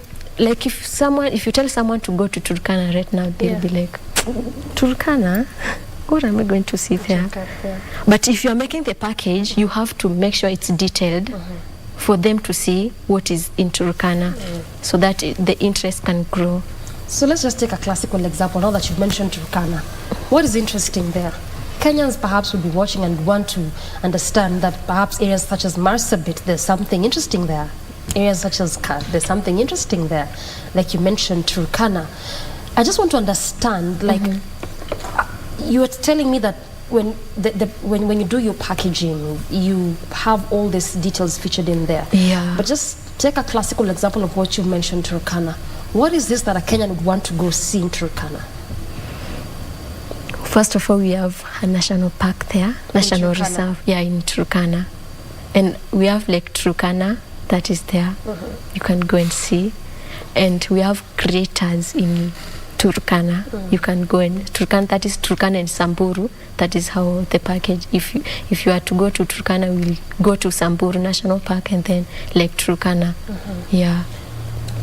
Felicitas, aside from the common, I want to call them common areas because they're the areas that we are mostly aware of. Yes. Which other places in this country have beautiful sceneries that Kenyans would want to go visit? I'm just asking this because we are trying to look at how we can perhaps increase our domestic tourism so that we don't keep saying all the time we're having conversations about tourism that international market, foreign clients make the biggest percentage in terms of revenue as far as tourism is concerned, yet they're coming to see things that even us don't know that exist. So then which areas of this that perhaps are interesting in the country that, Kenyans would want to go visit? Okay, we have coastal areas. You can go and visit coastal areas. What's interesting about the coast areas? The ocean, the marine parks. Yeah, marine parks. Yeah. Which other areas? Coast Masai is, Mara. Coast is one of those areas where if someone thinks of a holiday, they're just thinking coast. But I like how you said Turkana and areas that they are predominantly known to be dry areas. But you're telling me there's something interesting there. So aside from coast areas, Mount Kenya region. Yeah. Which areas are this in Mount Kenya is very huge. We have about 10 counties there. That's why it's Mount Kenya region. So which starting from Abadeas, Mount Kenya itself, for those who want to go and hike, we have Abadeas, Mount Kenya. Nyuki, it's in Mount Kenya region. Yeah. Personally, I enjoy hiking. You enjoy? Yeah. So then, okay, fine. Tell me, how do you deal with difficult clients, customers, Felicitas? Okay, in case you get a difficult client, first of all, you just have to listen to him. Maybe he is complaining about something. You be attentive, you listen, and then at the end, you just talk to the client. Yeah. Have you had a situation where you've had a difficult client? Perhaps they've booked, they've cancelled. I mean, these are some of those issues that most companies face. I want to assume that when it comes to the international client, most of the time you really wouldn't experience this because their purpose to come to the country is for that.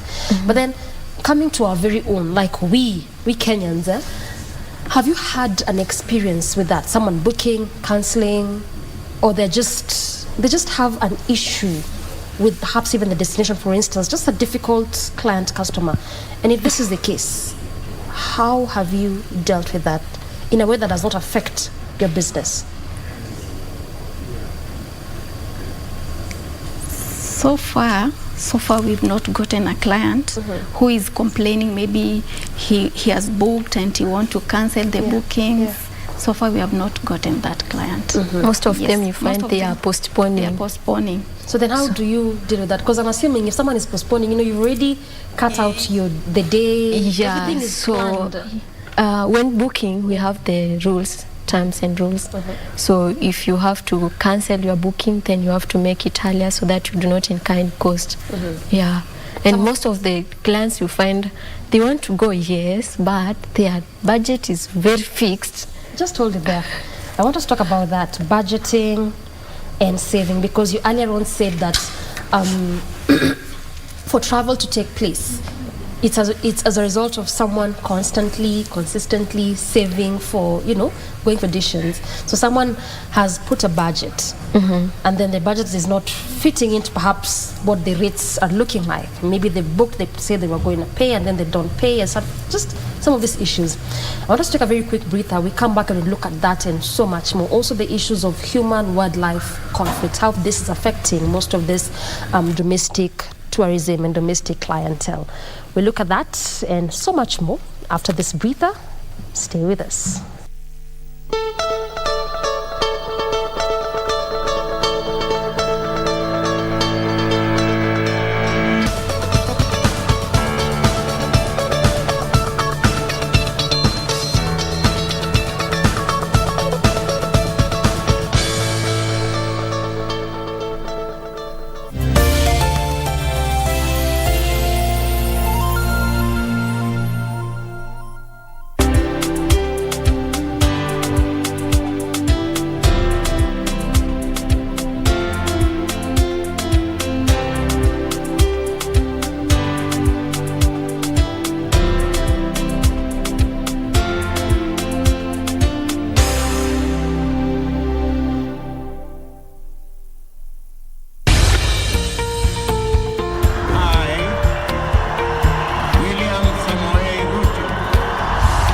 After the dust settled on rigorous campaigns, Kenyans are waiting for elected leaders to deliver on their pledges.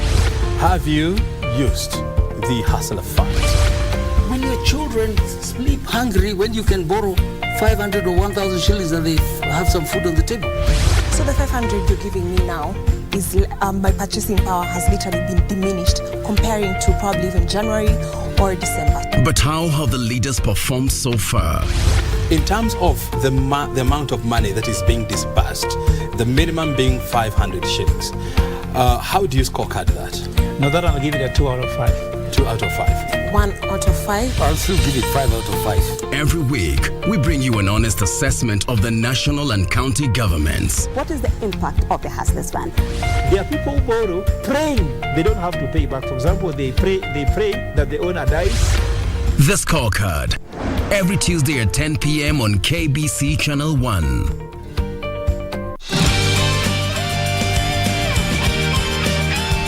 Hey, you've crossed the line this time. I don't care. Do it. But since when are you making fun of me? Just listen to me. I have confidence in you. You've always written well. What are you talking about? A few minutes ago, I saw them chatting together. They had breakfast together. You're doing this for Jenny. Don't be upset. It's dangerous to drive that car. So that's why I called the towing company and I left the key right here. What do we do? Liam, call Jenny right away. Oh my God. Oh my. What's this?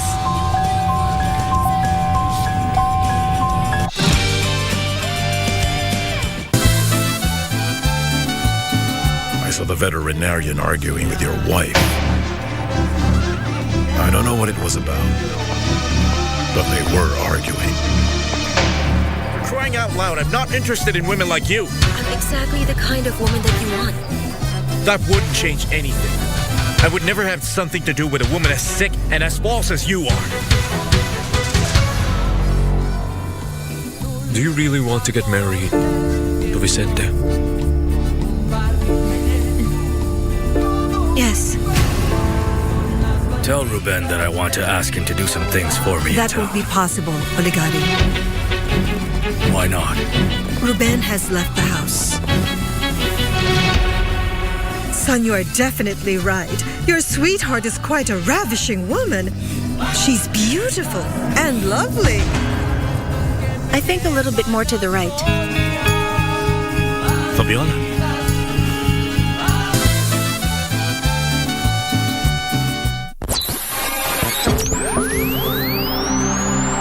Pindi tunapowasha vifaa vyetu, tunapata fursa ya kutangamana na wasikilizaji wetu. Karibu sana thĩinĩ wa tabarĩra ya Rwiga. Tunapeperusha utangazaji uliobobea katika habari, nĩ ũndũ wa macio na mangĩ maingĩ, burudani, haha nĩ harĩa tũkoragwo tũkĩigua nyĩmbo mwaki nyĩmbo hota na hamasisho la kiroho. Usiachwe nyuma. Jiunge nasi kwa safari ya kufana katika 99.5 FM. Soro FM.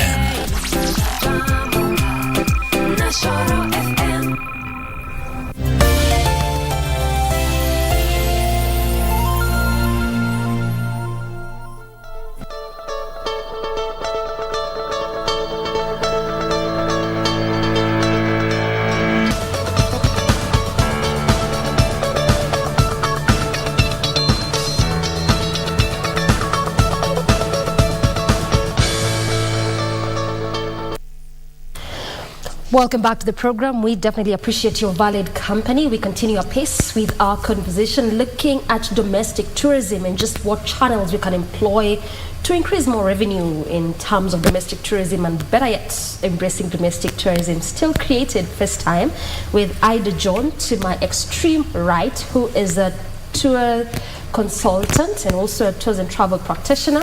Right next to her is Felicitas Mwema, director at Uwezo Tours and Travel Company. Ladies, we're in a conversation. Now, before we took that break, you're talking about the issue of budgeting, just before you come to savings, and you are a bit explaining on that, Ida, that sometimes also it's good to budget, but sometimes it also does come up as a challenge when it comes to some clients. Just before we get to that bit, first talk to me about how to budget for travel.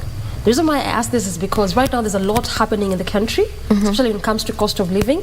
One would even think about, why would I budget for going to the Mara? Why would I budget to go to see the crying stones in Kakamega? Why would I budget to go in Turkana, Marsabit? So just talk to me about first how you do your budgeting and put some percentage to travel. When it comes to budgeting, you have first to look on where the clients want to go, and maybe what he wants to go and see. That is where you start from, because so this is you as a client, that's where you start from. Yeah. Where do you want to go? No, you start with what? Me as a consultant. You as a consultant? Yeah. Okay. But for the client, maybe most of them you'll find they don't know where to go. They just have a budget. Like, I think it was yesterday, someone just texted me, I have 15,000 and I want to go out during Easter period. That one. Just like that. You don't know where he wants to go. He has the money, but he doesn't know where to go. Yeah. So as a consultant, how do you help this person travel? Now that they have the money, but they don't know where they want to go, sometimes it does not fit the budget of where they might even be imagining. You have to make her understand your budget fits here, and maybe if you want to go somewhere else where your budget doesn't fit, we can postpone. You can start paying pole pole. I think you've heard of Lipa Pole Pole. Yes. It's working nowadays. Maybe another, or there is group joining. We have different safaris. We have private, group joining, luxury safaris, and budget safaris. So based on what you want, if you want a private safari, it's a bit expensive because you have to, it's personalized, it's private. It's just you and you alone. You don't want to be with other peoples. You just want to go alone and have fun, maybe with your family or maybe with your friends. So if you come with a certain budget, I'll give you the rates of where your budget suits, and if you're not comfortable with that, maybe we can see what to do. It's not, if you want to go maybe to Masai Mara and you have the 15,000, you can do self-drive to Masai Mara, and when you go there, like that means if it's self-drive, you are not going to be charged on transport. So you will just have to pay for the accommodation, of which that means you'll have to stay in a budget camp. Yeah. So then, for listeners, when you listen to that, someone would have the money, maybe not enough. They are calling a consultant. They say they want to travel, but they don't know where. When you look at some of these issues, do you think this is what hampers the growth of domestic tourism? From your perspective, is this what hinders the growth of domestic tourism? I can say yes. Yeah. Tell me more. You find somebody wants to go somewhere, he doesn't have enough money. And he really wants to go and visit the place.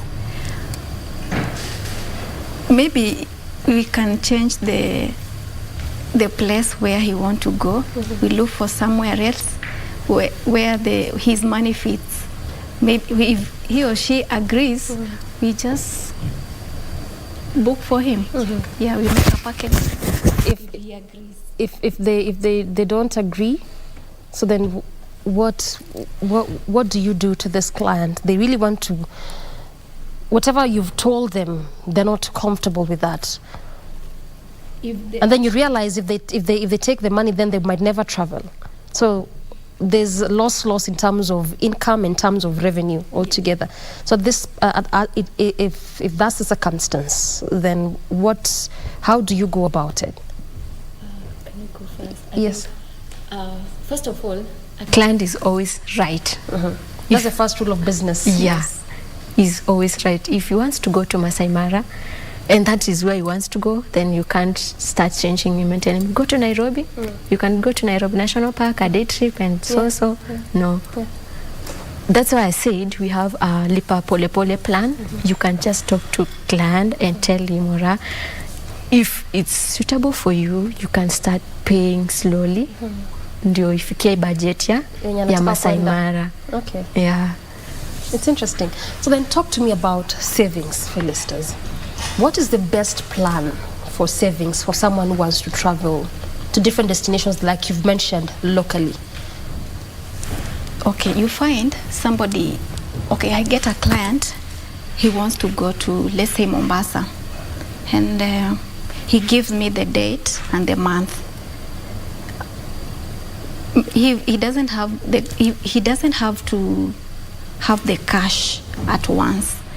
We can talk, and then he can start paying kidogo kidogo, so that afikishe hiyo pesa yote ya could travel. Okay. Yes. I hear you.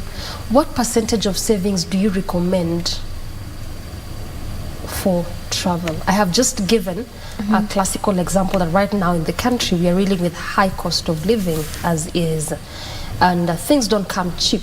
So the last thing on someone's mind is to save for travel, not on most Kenyans, but on a majority of Kenyans. But then here we are saying we want to increase, we are trying to embrace domestic tourism, and we want to increase our revenue as far as domestic tourism is concerned. So what will be recommended as far as savings is concerned, and for how long if you want to travel to a particular destination? I would recommend a certain percentage for someone to save. What's the best approach there? I'd say traveling, like I said earlier, there is different safari, like kuna budget safari, kuna private, kuna luxury, so kuna group joining, and maybe day trips. So once you know you want to travel, and I want a private safari, then you start saving early enough and save as much as you can. Yeah, for you to have that private, personalized safari. Yeah. What is the most, let me not say cheapest, what is the most affordable place to go in Kenya? The most affordable? Yes. I'd say everywhere is affordable. Because we have accommodation, we have the luxury one, middle, budget. I'm asking in terms of, I'm just assuming that there's perhaps a Kenyan watching, and they're thinking, stories are traveling. I mean, that's for a specific set of people in this country. No, it's not for a specific set. We have everything for everyone. Yeah. kuna day trip yenye hautahitaji kulipa 100,000 kwenda, hautahitaji kulipa accommodation ama nini. So this is the most affordable one, let's say. I think day trip is kind of, it's more, How it's much affordable. are we talking about that you're saying it's the most affordable? Like on a rough estimate. Depends on where you're going, the destination, because if you're going to Naivasha, it will not be the same price as going to Amboseli for a day trip, or maybe Savo, or maybe Nairobi National Park. Nairobi National Park, maybe you can pay 2,500 a day trip. Yeah. Okay, so it depends on the specific destination. Yeah, it depends on the destination where you're going. Okay. Yeah. What has been some of the complaints of Kenyans that you even interact with as far as traveling is concerned? What is this that they perhaps would want to see a difference and a change so that they can start embracing traveling from where you sit? You've interacted with Kenyans while you're booking them in, you know, while they're saying, I feel like maybe we should change something in terms of policies, in terms of even how customers are handled. What really is this that perhaps Kenyans complain about as far as traveling is concerned? I would say, according to me, what they complain more about is I would say cash, money. It's expensive. It's expensive. Is that so? They talk about the high cost of living. Yes. So they say it's expensive to travel. Yeah. That's why I was asking, what's the most affordable place to visit? So then from your perspective also as a travel company, there's been quite a lot of issues as far as tourism is concerned. We have had concerns about human-wildlife conflict, where we are seeing some Kenyans encroaching to the land that is predominantly wildlife land. There's been quite a lot of complaints perhaps from KWS just trying to demarcate some of these areas, because if you don't have these sceneries in these areas, then what are Kenyans going to see? For example, if you talked about the Big Five, if you talked about some of these areas and sceneries, what will they go to see? Is this some of those things that you deal with as a travel company, the human-wildlife conflict, and if so, to what end and capacity? Human-wildlife conflict, like I think I don't know if it's, I think it's last month there was a complaint where I think an elephant had invaded someone's shamba in Amboseli, and they were really complaining, they were hungry, they wanted to kill, I think, the elephants, and then the KWS have to come in. You know, if they destroy their wildlife, then what will they go and see in the parks? There will be nothing to go and see. And then the KWS, they have to do something, because I think their case was like, we've been complaining about this for a very long time. They have been promising us that it will not be happening, but it's still happening. So I think they should do something. What is this thing? As in, what would you propose to be done? Just what comes to your mind? How should we deal with maybe fencing of the parks? I know some like Masai Mara, there are some areas which are fenced and others are not fenced.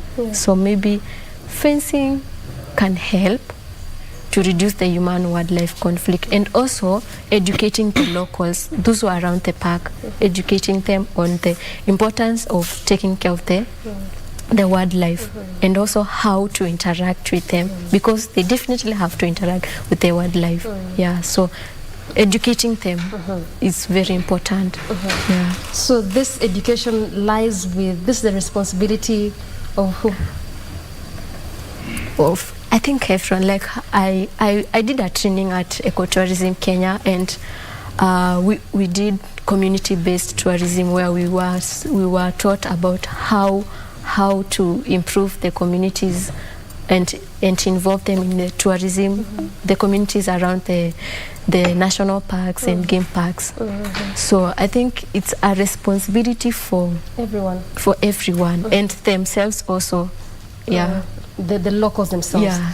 Felicitas, have you engaged in some of these trainings to train local about how to interact with the wildlife, just as she has. Have you?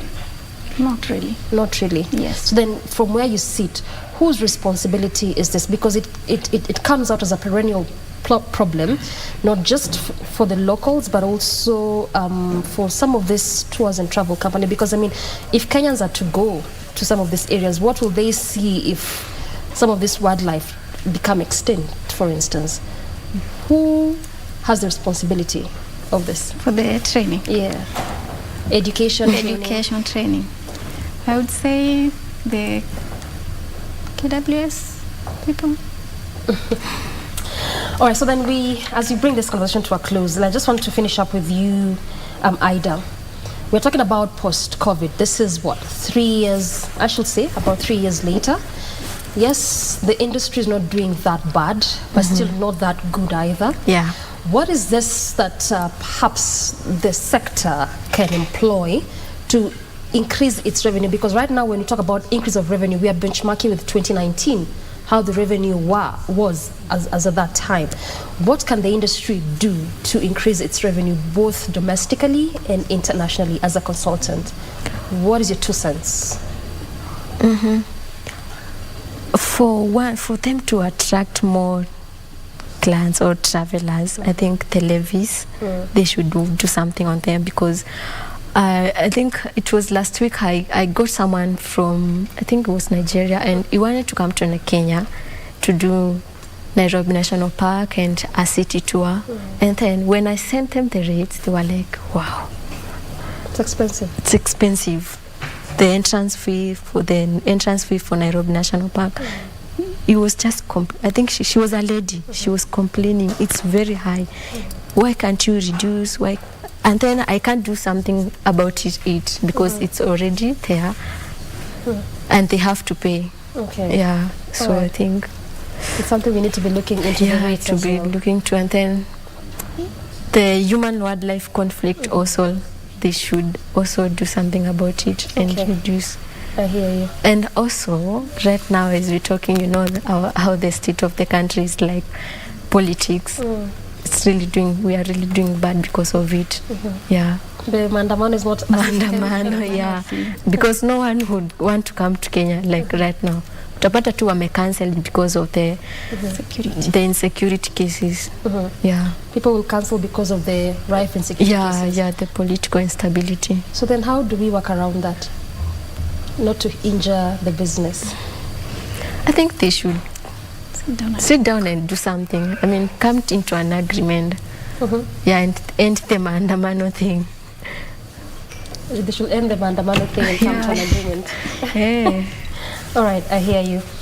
All right, thank you so much, ladies, for your time and for your inputs into this conversation. We definitely have to cap it at this particular point, but we have an interesting feature just coming away right at this particular moment concerning issues of drought. We have been dealing with that as a country, much as we're experiencing the rains, as the weatherman said, short as he termed it. But still, there's some parts of the country where they have not received any rain. So we look at this special feature for you. Take a look. In Partuk, Samburu County, rivers that once breathed life are dry. The land that produced bounty harvests of food to residents is now bare. Most of the families that relied on livestock for a living have only a few goats left after their cattle were wiped out by the drought. The ripple effects of climate change are evident and worsening day by day. Parents who are elderly, alcoholic, or disillusioned by poverty are finding it hard to provide for the family. The community is just stressed up. The cost of living is very high. Just as you see, the parents are alcoholic. The roles are changing. The girl child is the casualty. She drops out of school to provide for the family. And charcoal, take it to the market, they sell, they buy unga, and then they bring back home. In Kirisia Forest, The elephants are looking for water, their tracks so evident. It is a big danger for the girls who are burning charcoal right here to sell instead of studying. They are between 15 and 17 years old. Their counterparts are in school. This girl is 17 years old. She dropped out of school at 13. Lack of food that made me drop out of school. I was looking for charcoal when I became pregnant. Her friends are also here, either expectant or with babies. In the business of burning charcoal, they met men who promised to help to provide for their families. You find a man telling a girl, "Come, I give you food."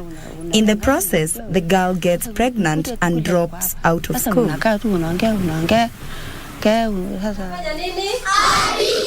Education is a human right in Kenya.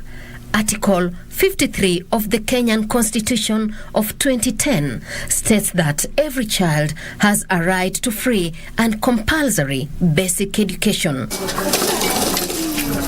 Staying out of class to fend for their families and perform domestic duties is a violation of their right.